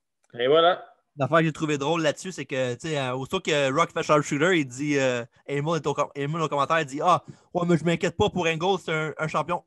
Puis il tape, qu'est-ce qu'il fait? Ouais, c'est ça. Après ça, on a eu Jericho qui a fait un quick roll-up sur Austin pour un compte de 2. Mais Austin a renversé le pin lui-même pour faire un compte de 3 et éliminer M. Jericho du match. Mm-hmm. Une belle séquence. Ouais, vraiment. Après ça, il y a Rock qui était avec un spinebuster sur Austin, mais Jericho, lui, il n'avait pas fini là. Non. Il a fait un autre breakdown sur The Rock, Petit Judas. Et après ça, on a Austin qui a rampé vers The Rock pour un compte de 2. Et Jericho est en crise. Ah ouais, tu veux dégager de mon finish, toi. Il a essayé de revenir dans le ring, mais Taker l'a intercepté. Ouais. Il a dit, non, tu t'en mêles plus de ça. Puis évidemment, les deux sont partis backstage, puis ça s'est transformé en un match seulement The Rock contre Austin, évidemment. Ouais, les deux plus grosses stars de la compagnie. Ben oui. Pas pour rien, là. Non. Puis c'est ma meilleure partie du match aussi, là. Quand ça a tombé juste Austin contre The Rock, là. Ouais, il y a de l'intensité, puis c'est comme on les connaît, là, ils font tout le temps des bons matchs contre, là, fait que... Ouais. Après ça, Rock et Austin, ils ont brawlé en bas du ring un peu à la WrestleMania X7. Mm-hmm. Puis Stone Cold a été chercher la WWF title. Puis après ça, il a voulu frapper The Rock avec, mais il s'est baissé. Fait que la ceinture est tombée en bas du ring. Puis ça, il a fait un spinebuster suivi d'un autre sharpshooter, mais Austin a réussi à toucher les cordes pas une fois, mais 2 fois parce que The Rock l'avait ramené dans le milieu du ring après le premier coup. Après ça, on a Austin qui fait un low blow à The Rock dans le dos de l'arbitre. Tu sais, quand l'arbitre, il tient l'arbitre dans la main puis il donne un coup de pied en arrière de lui. Ouais. Puis après ça, il s'est allé pour le stunner, mais le Rock l'a bloqué pour lui-même faire un stunner pour un compte de 2, un autre near fall. Yes. Puis après ça... Ça, c'était le fun, par exemple, de Rock contre Austin. C'était un match Survivor Series, mais là, il y avait beaucoup de near fall, puis c'était vraiment comme si c'était devenu un match comme WrestleMania, mais à Survivor Series, parce que ça donne encore plus d'importance au pay-per-view, je trouve. Ouais. En fond, c'est un compte de 2, mais j'ai pas dit pourquoi. Pourquoi? Parce que Nick Patrick, le chum de Stacy Keibler. Ouais, c'est ça. Il aimerait ça, en tout cas. Ouais. Qui n'aimerait pas ça? Ouais. Il a sorti Earl du ring, puis il l'a slugué. Avec un beau ref bump. Oh, attends. Le ref bump de Patrick s'en vient, il était encore plus écœurant. Ah, ouais. Il a hâte de le mimer. Après ça, on a Austin qui fait la même chose que le Rock a fait, mais il fait un rock bottom à The Rock, son propre finish. Il s'échange la monnaie de leur pièce. Il est resté debout, par exemple, Austin. Je pense qu'il n'est pas tombé quand il a fait. Il me semble qu'il n'avait pas tombé. Je m'en souviens pas. C'était plus comme un peu Samoa Joe dans le coin là, quand il pogne le gars et qu'il le drop à terre. En tout cas, il me semble dans mes souvenirs, il n'y a pas de repas avec. Pas mal sûr, moi, qu'il l'a fait tomber avec. Ouais, peut-être. Oui. Peut-être. En tout cas. Après ça, il a couvert The Rock pour un compte de 2. L'arbitre Nick Patrick, il était là. Je m'excuse, c'est 2, je m'excuse. Puis là, Austin, il l'a frappé lui avec. Puis il a pris le bum du siècle. Là. Il donne un punch, puis il a fait. C'était malade. Je m'excuse à ceux qui sont sur Balado Québec et Spotify, mais raison de plus pour être abonné sur YouTube.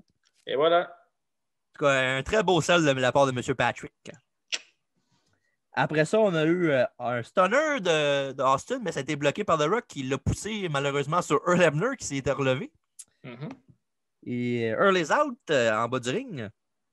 Le revoilà Angle qui pogne la ceinture pour frapper Austin! Oh my God! Le judo! C'est pour ça qu'il disait qu'Austin ne tournerait pas contre Team Alliance. C'est pour ça qu'il a dit à Stéphanie de ne pas s'inquiéter. Ah, mon petit maudit. Ah, le judo! Ah, c'ti. Mais c'est pour Team WF, fait que c'est correct. Ça n'a pas de sens comment c'est un judo. Ouais. C'est ça. C'était lui le judo finalement, comme on dit. Mm-hmm. Après ça, Rock Bottom, Earl Hebner qui arrive tranquillement pas vite. Le compte de 1, de 2 et de 3. Gagnant Team WF. No fucking way. The Alliance is done. Surprenant, hein? Ben, tu sais, c'est ça. Je me souviens, j'ai vu WWE Nitro après ça. Mais tu sais, il y a eu deux turns dans ce match-là. Il y a eu Jericho et Angle. Ouais, mais Jericho, c'était juste parce que c'était The Rock, je pense. Là. Ouais, c'est ça. Mais es-tu d'accord pour dire que c'est un des meilleurs Survivor Series matchs de l'histoire? Je parle d'un... Il y en a un que je pense, je sais que tu penses que je vais dire. Là. Ouais. Celui qui était Team Austin contre Team Bischoff. Ah ouais? Ouais, ben ouais, ce match-là était écœurant. Là. Attends, là, rafraîchis-moi un peu la mémoire. Ben à la fin, c'était la fin avec Shawn Michaels qui avait la face en sang au complet, puis il se battait contre Christian, Jericho puis Orton. Là. Ah ouais. Puis Batista était venu faire perdre le match à Jericho. Pas Jericho. À Shawn. À Shawn, puis l'image à la fin que Austin, il aidait Shawn à se relever, puis il avait la face en sang, puis c'était malade ce match-là. Ouais, c'est vrai. Il faudrait que je réécoute ce match-là. Ah, ce match-là était écœurant. Mais en blanc en tête, c'est pas mal le seul qui me vient en tête qui est meilleur. C'est sûr qu'il y en a peut-être d'autres aussi, là, mais par cœur, je ne pourrais pas te dire. Mais il est moi, je trouve que c'est dans le top 5 des meilleurs, là, en tout cas. Oh, sans aucun doute, je peux te garantir que oui. Là. Ouais, c'est ça, exact. Hein. Mais sinon, non, c'est ça. Un très bon main event, comme on a dit. Là.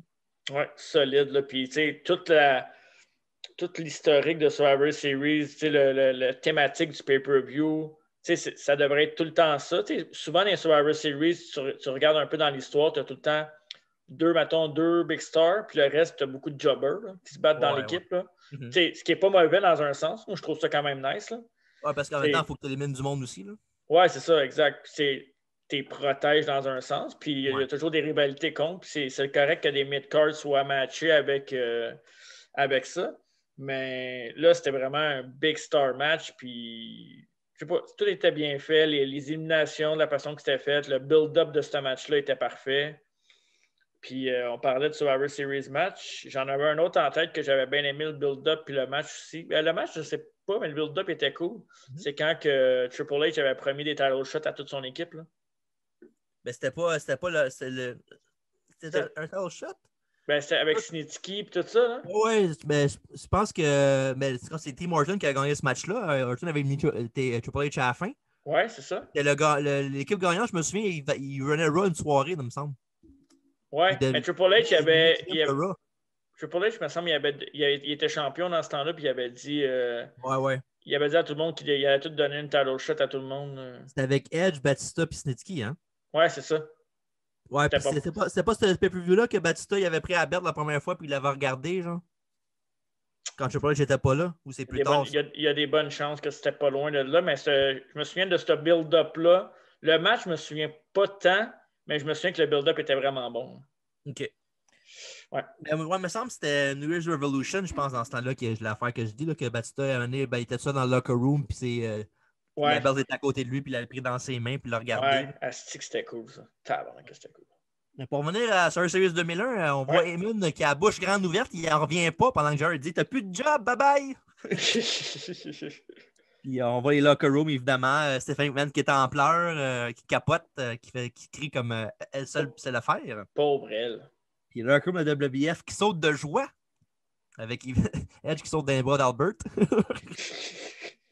Puis la fameuse image, ouais, c'est ça. Ouais. C'est ça que tu allais dire. Comme ça, ouais, là? Ouais, ça, Vince qui arrive avec son côte puis qui pitch à terre, puis... C'est malade. C'est Vince, là. Évidemment, c'est comme ça que le show finit. Ouais. C'est ça, j'ai bien aimé, j'ai bien aimé le main event, surtout quand, comme j'ai dit tantôt, là, quand c'était The Rock contre Austin one-on-one. Là. Ouais. Puis l'enjeu du match a aidé, que ça a vraiment beaucoup aidé l'histoire du match, puis le build-up en tant que tel, comme tu dis, ça a vraiment aidé là-dessus. Là. Ouais, c'est ça. Ben, je trouve que c'est important des Survivor Series qu'il y ait un enjeu. Il devrait tout le temps en avoir un, en fait. Ouais. On va en parler plus tard, là, maintenant, là, mais ouais. Mm-hmm. D'accord avec toi. Fait que tout thumbs up, je dis. Ouais. Fait que c'est ça, là, on est maintenant rendu à notre note du show. Yes! Oh! J'ai hâte de voir ce que le monde en pense. Je vais commencer. Je t'ai laissé commencer la dernière fois, je vais commencer. Oui, je sais, tu m'as laissé commencer la dernière fois. J'ai peur. Encore Encore du monde qui t'écrit pour te dire que t'es fou. Ben non, personne m'écrit. Je dis pas m'écœurer sur Facebook, ça marche. Ouais, c'est vrai. Moi, c'est sûr qu'on ne sera pas d'accord. C'est ce qui fait la beauté du podcast. Ça, tu as la même note que moi, je suis sûr. Moi, je vais donner 6.5. Oh! T'es proche. J'ai mis un 7. Pour vrai? OK. Ouais. Moi, j'ai mis 6.5. Le main event, c'était malade. Là. Ouais. S'il n'y avait pas eu le main event, ça aurait probablement été 6, même 5.5. Moi, je pense que j'ai plus aimé le combat de cage que toi, je pense. Ouais, c'est ça. J'ai pas aimé le combat de cage. Test contre Edge, j'ai adoré. Mm-hmm. La Battle Royale, je te dirais, pour être bien franc, je m'endormais un peu pendant, mais tu sais, on s'entend que c'était pas... Au moins, ça a été cool. Là. Ouais. Rien contre Christian et Al Snow, mais on est loin d'un super opener. Ouais. Puis le match de filles m'a zéro intéressé. Ouais. Quel autre match? J'en oublie un, là. C'était quoi les autres matchs? matchs? C'est pas mal tout. Non, t'as pas mal tout dit. Edge contre Test, t'as dit? Ouais, c'est ça. Ben, ça, c'était mon match de la soirée, à part le main event. Fait que... Okay. C'est ces deux matchs-là qui ont fait que ma note a été en haut de 6. Parce que j'ai hésité je voulais donner 6, mais vraiment, le main event est trop fort pour donner juste 6. Fait qu'on va faire un meilleur match. C'est sûr que c'est le main event, là, évidemment. Ouais. Mais mettons qu'on fait notre choix sur autre chose que ça. Toi, tu mets le match Edge Contest. Oui, exact. Toi? Moi, je mets le combat de cage. Ah ouais? T'as mieux aimé que Edge Contest? J'ai aimé ça, le combat de cage. Moi, j'ai trouvé que c'est... Okay. Tu l'as dit toi que c'était pas leur meilleur match un contre l'autre, mais un qui n'est pas leur meilleur match un contre l'autre, c'est quand même un très bon match, à mon avis. Ouais. Fait que c'est ça. Puis le pire match, je dirais que c'est le Six-Pack Challenge. Là. Ouais. Ben, tu sais. C'est plate, en même temps, c'était pas dégueulasse non plus, c'est juste que je sais pas. Ouais. Fait que c'est ça. Fait que là, on est rendu à parler de ce qui est arrivé le lendemain à Raw. Qu'est-ce qui est arrivé le lendemain à Raw? Et les seeds qui ont planté dans le milieu du show sont tous arrivés le lendemain à Raw. Ils ont fait, dans le fond, ils ont pesé sur le bouton reset après le Survivor Series. Ouais. Puis il y a eu Kurt et Vince qui ont tourné heel. Oui, c'est vrai. Ça a été annoncé comme quoi que Angle était avec McMahon tout le long dans cette histoire-là, puis qu'il avait tourné contre TWF justement à cause que McMahon y avait demandé. Mm-hmm. Parce que Kurt, c'est un yes man. Mm-hmm. Puis c'est ça. Puis comme cadeau, il voulait lui donner la ceinture de WWE. Parce que Austin, évidemment, il avait perdu. Puis c'est ça. Tout d'un coup, Austin est arrivé, puis il a pété les deux, puis il était retourné babyface. Bah, en même temps, c'est une bonne décision. Ouais. Correct. Mais tu sais, une bonne décision dans le sens que c'est un gars très populaire, fait qu'il est mieux en face. Là. Ouais. Mais je ne sais pas si tu souviens, son run de heel, il était écœurant. Peut-être pas dans le ring, là, mais son backstage, les promos avec Vince et Kurt, là, dans ce temps-là, il était écœurant. Là. Mais Austin, n'importe comment. C'est sûr que Face, c'est une des plus grosses stars de la lutte, de l'histoire de la lutte, mais je l'aimais mieux en Face, mais il était capable de faire n'importe quoi. Ouais. Puis, non seulement ça, à Raw aussi est arrivé M. William Regal qui a mangé son pain noir, mettons, si on veut. Il a fait son baveux la veille, mais là, il a fait qu'il réponde à M. McMahon. C'est celui-là qui a embrassé les fesses? Exactement. Le premier de plusieurs segments Kiss My Ass Club de Vince. Oui. Le premier, c'est toujours le meilleur. Là. Ouais. Il avait donné du lipsil à Regal pour se le mettre, puis Regal qui est arrivé, il n'était pas trop sûr, puis il dit « Hey, my ass can do tricks! » Puis avec Regal qui faisait des fêtes. On en a parlé dans un autre podcast, mais il y a eu qui? Il y a eu JR, il y a eu Marty Jannetty. Shane. Il y a eu Sean. Shane aussi, non? Shane, oui. Shane, oui. Il y a une coupe. Il y a un moment donné, je me rappelle, il y avait un match, un combat de cage avec DX contre Big Show puis les McMahon. C'est vrai. C'est Vince qui avait embrassé le cul de Big Show. Ouais. C'est ça. Mais le plus gros développement de ce Raw-là, c'est à la fin du show. Monsieur McMahon, il a appris la nouvelle comme quoi, dans le fond aussi, je peux dire aussi que Shane McMahon, il avait pris la défaite quand même comme un homme. Là. Il a dit, bon, j'ai perdu, t'as gagné, je m'en vais, félicitations. Mais Stephanie McMahon, elle, par exemple, elle chialait, puis « Oh, Dad! » Puis elle s'est fait sortir par du monde. Ah ouais. Dans des gars de sécurité, puis disait « Get her out of my ring! » Malade. C'est de Vince. Ouais, mais on s'est rendu compte à la fin du show que Shane et Stephanie, ils ont vendu leur stock à la WWE, là, en fond, pour donner leur part, leur 25%. Ils ont vendu ça à Nature Boy Ric Flair. Wouh! Wouh! Nature Boy Ric Flair, aussi, qui faisait son retour à la WF qui était, depuis 93, qui n'était plus là. Fait qu'il avait gardé la surprise pour le lendemain. Oui, mais c'est ça, on s'en vient là-dessus. Là. Disons que, ouais, c'est quoi. Fait que c'est ça. Fait que c'est le show-là, Star Series 2001, ça conclut l'histoire de la storyline de l'Invasion. Puis le problème là-dedans, là, c'est que le WBF, tu sais, genre, ils ont pris les contrats du monde. C'était facile à avoir, là, mais le monde, comme les gros noms, là, ils ne voulaient pas leur toucher parce qu'il fallait qu'ils donnent beaucoup plus d'argent pour aller les chercher parce qu'il y avait d'autres, il y avait une clause avec Time Warner, comme quoi il aurait été capable de prendre ce job-là quand ils restent à la maison et se font payer là, par eux autres. Oui, c'est vrai. Les seuls qui ont été. Il n'y a pas avoir beaucoup de monde, comme on a vu dans l'Invasion. Mais il y a du monde comme DDP qui, lui-même, il a dit OK, mais fuck off, je m'en fous de ce contrat-là, je vais aller avec vous autres. Regarde comment ils l'ont remercié. Imagine. Puis c'est ça. Fait que, puis en plus, c'était le lutteur secondaire, si on veut, de la WCW et la ECW. Pendant que c'était les main eventers de l'avant-plan plus que d'autres choses. Hein. Imagine tout ce que tu aurais pu faire comme storyline en allant chercher des gars comme, mettons, Hall, Nash, Flair. Attends, je m'en viens là aussi. Là. Ouais. Tous eux autres. Ben, tu sais, je pense pas que Hall et Nash se seraient déplacés. Eux autres aiment bien mieux de payer à la maison, là, d'après moi. Là. Mais imagine tout. Tu sais, il y a de l'histoire. C'est tous des gars qui ont déjà été ou presque à WWE, WWF. Ouais. Fait que tu aurais pu aller large. Tu aurais pu faire presque un an avec ça. Là. Mais oui, mais regarde les autres. Hein. On s'en fout des autres. Imagine là, les ratings, ce que ça aurait donné. Là. Ouais. Puis une autre affaire aussi là, qui n'a vraiment pas aidé la storyline, c'est que c'était une autre plateforme pour faire McMahon contre McMahon puis tout ça. Là. Ouais. Tu sais, je veux bien croire que tu aimes Stephanie, tu aimes Vince. Moi, j'aime aussi comme personnage, mais tu sais, oui, c'est ça. L'affaire n'avait aucun rapport avec eux autres. Là. Non. Le fait qu'il ait mis Shane avec WCW, OK, peut-être. Là, c'est correct. Là, mais qu'ils mettent Stephanie avec les ECW, là, c'était pas mal un kick des nuts là, pour le monde qui aime la lutte. Là. Ouais. Mais tu sais, même imagine à l'époque, si Bischoff aurait été là, je pense pas que ça aurait été possible, mais tu sais, je veux dire, Flair l'a emmené le lendemain.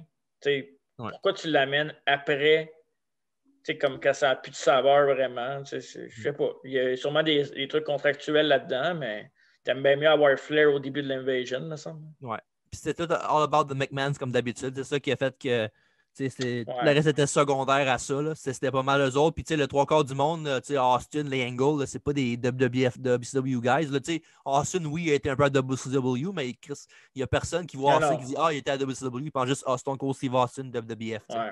Je pense que c'est leur plus gros flop storyline ever. Ah oui, ça c'est sûr. L'affaire qui aurait pu leur gagner des millions, là, puis il aurait pu être. On s'entend, ils en gagnent encore des millions. Là. Ils n'ont jamais fait aussi d'argent que cette année, là, WWE. C'est ça. Là. Puis, s'il aurait fait cette histoire-là, là, Dieu sait qu'est-ce qui aurait arrivé avec WCW. Là. Ça aurait été malade. Mais ouais, c'est le plus gros flop. Pour moi, c'est le plus gros flop ever. Ouais. Puis le pire là-dedans, c'est dans les mois d'après. On a un peu touché un peu là-dessus tantôt. Là. Ouais. Le pire là-dedans, c'est qu'après ça, après cette invasion-là, ils ont signé Ric Flair, Hulk Hogan, Scott Hall, Kevin Nash, Scott Steiner, Eric Bischoff. Ils ont Goldberg, ils ont signé tout le monde par après de ça. T'imagines, mettons, tu mets ces gars-là à la place de, mettons, genre Sean Stasiak, Chuck Palumbo puis Hugh Morris, là. T'as un autre style d'Invasion, là. Hey, oublie ça, là. Oublie ça, là. C'est parce que l'affaire là-dedans, c'est que s'ils font ça, faut puis la façon qu'ils ont fait ça avec le monde qu'il y avait, s'il aurait fallu qu'ils fassent ça avec le monde qui n'ont pas signé, tu sais, t'arrives avec Scott Hall, Kevin Nash, puis ils perdent de ces matchs-là contre une gang de jambon, là. Ouais. Mais en même temps, si t'es payé. Ouais. En tout cas, moi, je trouve que... Faut que WWE soit dominant, peu importe qu'est-ce qu'il y a, les circonstances qui arrivent, là, que soit tout le temps plus fort que l'autre, sinon, il faut qu'il y ait la plus grosse graine si on veut. Là. Ouais.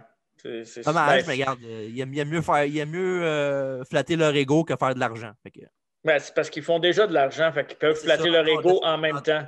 Ouais, parce que tu n'arrives pas à faire encore plus. Ouais. C'est un peu comme quand ils disent AEW, c'est pas une compétition, mais c'est tellement pas une compétition qu'ils achètent les noms, ils font des shows en même temps qu'eux autres. Tu sais, je veux dire, un moment donné, on sait tous là, que c'est une compétition. C'est la plus grosse compétition qu'il y a eu depuis WCW, je pense. Là. C'est pas la même époque, mais c'est le plus gros roster contre WWE. Tu sais, tu as eu Impact à un moment donné qui a eu vraiment un gros roster. Mais je pense que AEW est plus fort qu'Impact a été, je pense, maintenant. En tout cas, fait que, ça. Bref, c'est ça qui conclut notre review de Survivor Series 2001 avec des hauts et des bas, évidemment. Ma note 7, la note de Marc, c'est 6.5. Puis si on peut vous suggérer quelque chose, skippez peut-être écoutez le main event, le 5 contre 5 de évidemment WF contre Team Alliance. Écoutez le combat de cage, puis écoutez le match de Test puis Edge. Le reste, peut skipper. 3 sur 7, c'est pas pire. Ben ouais, c'est quand même une bonne moyenne. Mais ouais, c'est ça. Juste avant qu'on passe, parce qu'on va avoir un quiz spécial aujourd'hui, mais avant qu'on passe au quiz spécial, juste dire au monde que demain. On vous aime. Oui, on vous aime. On vous aime fort, fort, fort. Demain, on va avoir. Je vais mettre en ligne. Parce que là, on est vendredi. Hein? Gars, clin d'œil. On est vendredi, exactement. On est vendredi. Fait que demain, je vais changer ma. je vais mettre en ligne demain. On va faire un preview Survivor Series 2020 de cette année. À soir, on va mettre ce podcast-là. Puis, on va en avoir 2 en fin de semaine pour le Survivor Series, mais ça ne s'arrête pas là. On a un autre Survivor Series, même si c'est passé, même si 2020 va être passé, on va reviewer un des plus mémorables Survivor Series, surtout pour nous autres à Montréal. Oui. Survivor Series 97 avec le fameux Screwjob. Je connais pas. Tu connais pas? Non. Tu étais là, toi, tu as eu la chance. Un des chanceux. Là, j'avais 11 ans, je me rappelle pas. Ouais, mais tu étais un des chanceux. J'étais là quand même. Tu étais là. Écoute. Pas mal enlevé. Mais non, exact. Puis il y a un Series 91 aussi. C'est vrai que je vais mettre aussi. J'ai oublié celle-là. T'as de la job, hein? Bon, c'est déjà monté. Ah, parfait, good. Un coup monté. Un coup monté. Ben là, comme tu as dit tantôt, un quiz spécial aujourd'hui. On laisse Dave tranquille, il a besoin de sommeil.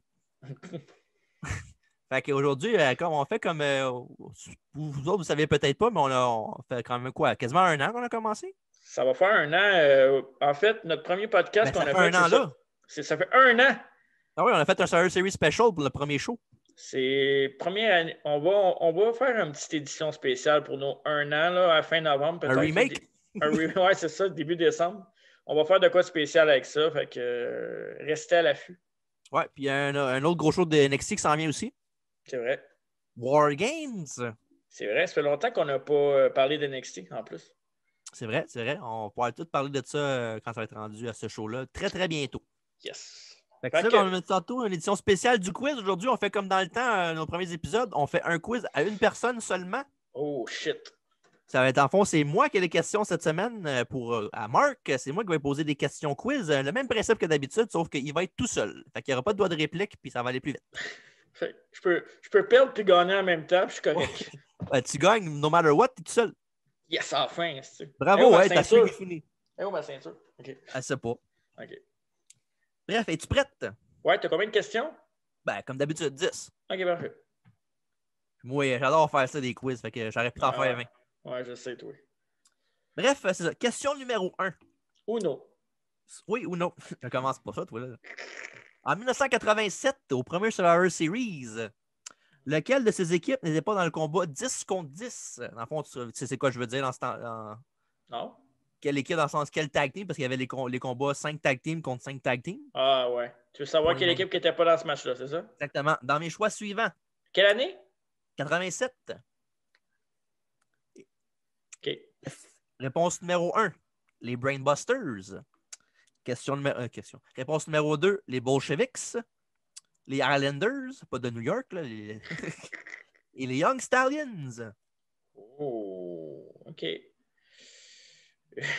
Young Stallions qui était Jim Powers et Paul Roma. Toi, tu veux savoir qui n'était pas là? Ouais. OK. Je vais y aller avec les Brainbusters. Bonne réponse! Wouh! C'est l'année d'après qui était là. Ça, c'est un concept. Je suis bon. Oui, un concept qu'ils ont fait les 2-3 premières années, je pense, les tag teams un contre l'autre ensemble, là, les 10 contre 10. Ouais. Il y a une affaire qui ont refait, je ne sais pas s'ils vont le faire cette année, là, mais ça fait 2-3 ans qu'ils le font, là, les tag teams de Rock, les tag teams de SmackDown. Là. C'est vrai, c'est cool ça. Ouais, c'est un bon concept, j'aime bien ça. Puis c'est ça. Question numéro 2. Hey, bonne réponse, 1 à 1. Hein? La question numéro 2, si tu ne l'as pas, là, je serais très surpris. Ouais, ça veut dire que je ne vais pas l'avoir, ça. Il n'y a pas de choix de réponse. Ben, tu vois, c'est facile. Mais tu sais, quand c'est facile, moins de la misère. Non, mais celle-là est vraiment, vraiment facile. Là. OK, parfait. En 1992, Crush a battu Repo Man dans un dark match avant le gala. Ces deux lutteurs-là étaient ensemble avant dans quelle équipe? Hey, je ne sais pas. T'es sérieux? Non, pour vrai. C'est pas si facile que ça. Attends une minute. Crush puis Repo Man? Ouais, Repo Man, Barry Darso. Là. Ouais. Hey, pour vrai, je ne sais pas. J'ai un blanc. Tu vois, je te dis. Moi, c'est. Aussitôt que tu me dis ça, on dirait là, mon cerveau capote. Ok, ben, je vais donner le choix de réponse. Donne-moi un choix de réponse. Ben là, il faut que je fasse ça. Ben là, c'est parce que c'est pas facile. Là. Ah, come on. Ben là, c'est vraiment pas facile là, parce que c'est pas. Je peux pas dire Hard Foundation. Si tu vas savoir que c'est pas eux autres. Là. Ouais. Ah, je peux pas donner d'indice. Mais regarde, au pire, c'est pas grave. Là, tu l'auras pas. Ok, je vais dire un team au hasard. Yes. Demolition. Ben, c'est ça la bonne réponse. Pour vrai? Ben oui. Bravo. Yes, sir. Fuck, j'ai eu peur. Pour vrai? Oui, c'est Demolition. Crush et Repo Man. Crush, c'était Smash. Ouais, c'est vrai. Mais Repo Man, c'était Smash. Mais j'étais comme, mais non, je peux pas dire ça, j'ai l'air cave. OK. Yes, sir. Bravo, 2 en 2, félicitations. Si je t'épais des fois. OK, c'est beau. Vous m'aimez comme ça? Oui. En 1995, quelle lutteuse était la sole survivor de son match? Juste un match de femmes. Ouais.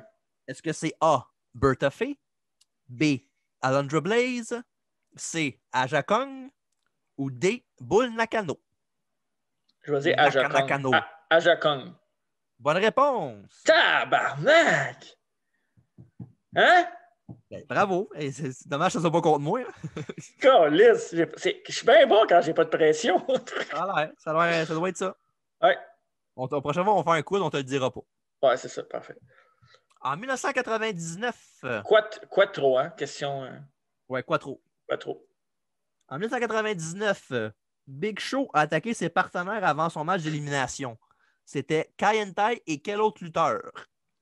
Est-ce que c'est A, Esserios, B, Droz, C, Stevie Richards ou D, Blue Meanie? C'est en quelle année? 99. Pour donner un autre indice, je ne sais pas si ça va t'aider tant que ça, mais le match de Big Show, c'était ses partenaires à lui contre Albert, Viscera, Mideon et Big Bossman. Je vais dire Blue Meanie. Bonne réponse. Il a attaqué, il ne voulait pas avoir le partner, il a attaqué backstage et tout. Ouais. Puis plus tard dans la soirée, c'était dans le même pay-per-view qu'Austin s'est fait frapper par un char. C'est vrai. Puis Big Show qui a pris la place d'Austin dans le combat de championnat contre The Rock et Triple H. Puis c'est Big Show qui avait gagné. I did it for The Rock. Ouais. Question numéro 5, 5. On va dire ça, on va dire les chiffres au lieu de dire 5. Ouais, fuck off. Là. On a un public espagnol, c'est important aussi. On va faire un podcast juste en espagnol. Yes, c'est bon. OK. Question 5. En 2002, Jamie Noble a défendu sa ceinture Cruiserweight contre qui? Est-ce que c'est A, Chavo Guerrero, B, Rey Mysterio, C, Tajiri ou D, Billy Kidman? Là, on parle de Survivor Series. Oui, tout le temps Survivor Series. Tout le temps Survivor Series, ouais. 2002, OK. T'as une minute. Avec JBK, là. Ouais. T'as une minute. Juste, tu répètes la question. C'est qui? C'est Chavo, c'est ça que tu m'as dit? Non, c'est Jamie Noble affronté. Jamie Noble. C'est lui qui est champion de défense à sa ceinture contre qui? OK. Puis les choix de réponse, excuse-moi, j'étais un peu perdu. Chavo Guerrero, Rey Mysterio, Tajiri ou Billy Kidman? Je vais dire Billy Kidman. Bonne réponse! Pardon. T'es 5 en 5, qu'est-ce qui se passe? Hey, c'est malade! Voyons donc, Chris! Question CS. En 2006, ou en 2006, Ouais, c'est ça. qui n'était pas champion principal quand le pay-per-view a commencé? Quand je dis champion principal, je parle WWE, World ou ECW. Est-ce que c'est A, Batista, B, Booker T, C, John Cena ou D, The Big Show? En 2006, hein, c'est ça? Ouais. Celui qui n'était pas champion quand le pay-per-view a commencé. Mondial. De mondial. De mondial. Attends, Big Show, Booker T. C'est qui les autres? Big Show, Booker T, Cena, Batista.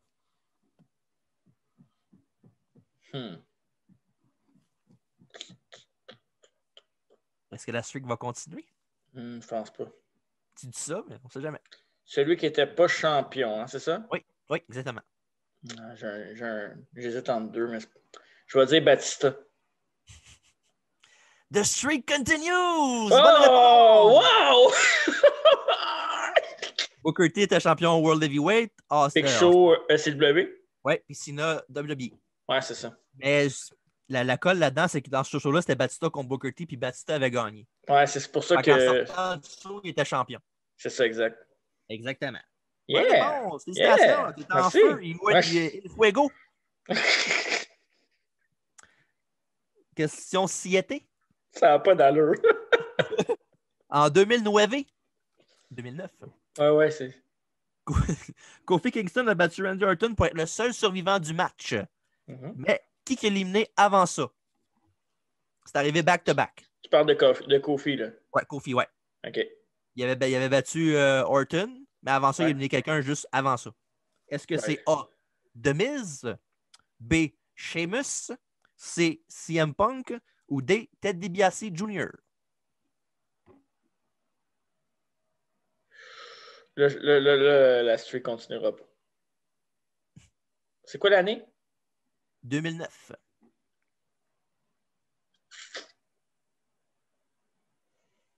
C'est le fun. Ouais, hein? OK, je vais y aller avec CM Punk. Mais malheureusement, c'est une bonne réponse! Ouais! Ah, t'en feu, Chris? Ça n'a aucun sens! Tu vas-tu avoir un 10 sur 10? Ah non, arrête, là. Arrête de mettre de la pression. Ben là, Chris, c'est toi qui s'en met plus que moi, là. Chris, 7 sur 7, c'est pas peu pareil déjà, là. Je pensais t'avoir avec Ted DiBiase Jr., moi. Ouais, non. Je savais que c'était deux bons lutteurs back-to-back, là. Ouais. Il a éliminé Punk, puis tout après, il a fait un Control Paradise à Orton, puis il l'a éliminé. Ouais, puis il a perdu après ça. Avant qu'Orton le squash, évidemment, parce que c'est Randy Orton. Là. Ouais. Mais c'est pas grave, il l'a rebattu pour plus tard dans sa carrière. Ça a juste pris 9 ans de plus, mais bon. Ouais. Regarde. Bref, en 2013, question numéro 8. La super team de CM Punk et Daniel Bryan a affronté quelle équipe? Est-ce que c'est A, Roman Reigns et Seth Rollins? B, Luke Harper et Eric Rowan? Cesaro ou Jack Swagger, pardon? Ou Bray Wyatt et Braun Strowman? Survivor Series 2013. Je vais dire Reigns puis Rollins.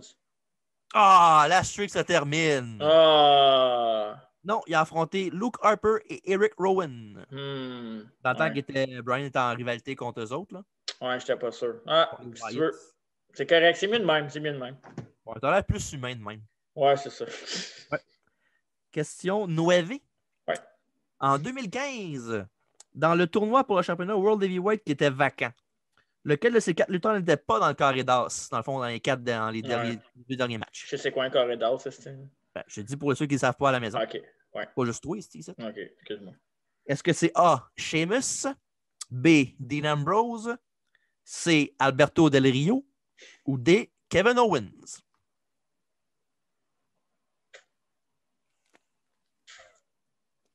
Je veux dire Kevin Owens. Mauvaise réponse, c'était Sheamus. C'était Roman Reigns qui avait gagné le tournoi contre Dean Ambrose en finale.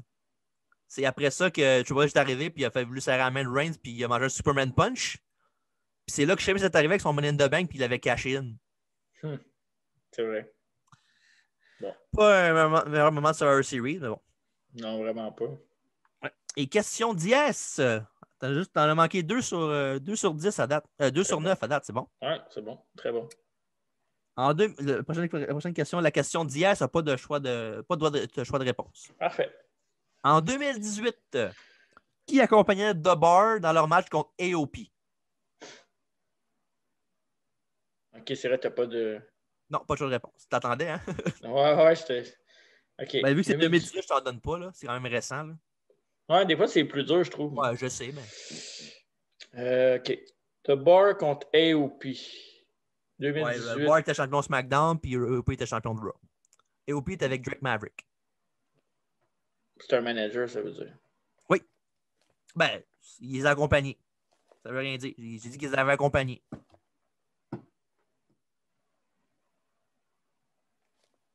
J'ai un blanc. Je ne me souviens pas ce qui était avec eux autres. Je sais pas s'il était avec eux autres ou il était juste... Parce que ce qui est top avec Cesaro, c'est qu'il y a eu bien du monde autour de lui. Ouais. Ben, regarde, prends un guess comme Demolition. Ça a marché tantôt, on ne sait jamais. Ouais. Là, j'en reviens pas de celle-là. OK. Never give up. Non, c'est ça, exact.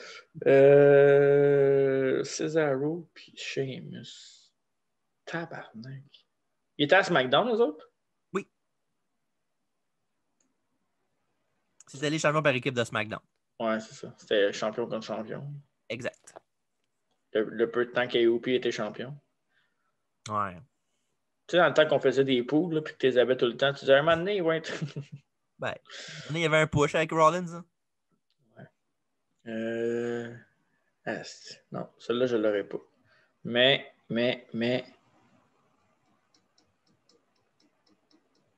Tabarnak, j'ai un... Je peux donner un indice si tu veux.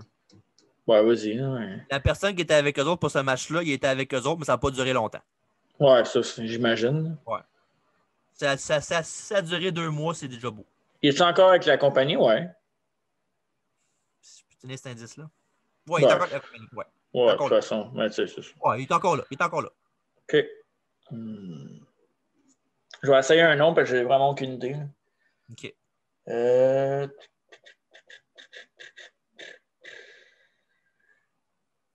J'ai juste un estinon en tête, mais je sais que c'est pas lui. Là, ça n'a pas rapport. Avec Kanesh, t'en sont là. Ouais.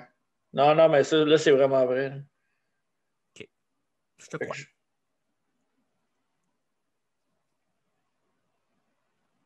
OK, je vais dire n'importe quoi. Je vais dire Nakamura. Mauvaise réponse. La réponse que je cherchais, c'était The Big Show.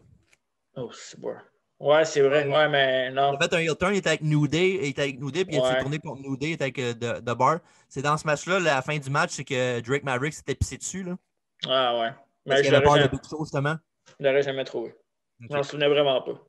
Mais Big Show, c'est ça l'affaire, c'est que je me souviens avant 2005, mettons. Là, mais... Ouais.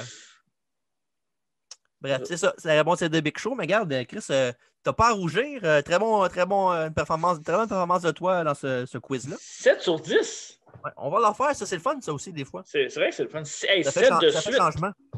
Oui, ça fait changement d'avoir tout le temps moi qui gagne. Évidemment. C'est pareil. Ouais. Bref, c'est ça. Félicitations encore une fois. Bien, merci. Et c'est ce qui conclut notre Survivor Series 2001 review. J'espère que vous avez apprécié autant que nous autres. Surtout à le faire. Là. Alors, regardez, c'était pas tout le temps Jojo, mais au moins. Ben, on est là pour ça. Oui, mais c'est ça. Les bons shows, les mauvais shows, les shows dans le milieu, on est là pour ça. Exact. Fait que c'est ça. Prochain podcast, on en a déjà parlé. On va besoin de faire ce lèche-vitrine-là, si on veut. Non, c'est ça. Merci à vous d'avoir écouté sur Spotify, Balado Québec, qui est évidemment YouTube, notre premier amour. Et c'est ça, en mon nom, en nom de Marc. Bonne soirée et n'oubliez pas m'écrire sur Facebook. Salut. Adios.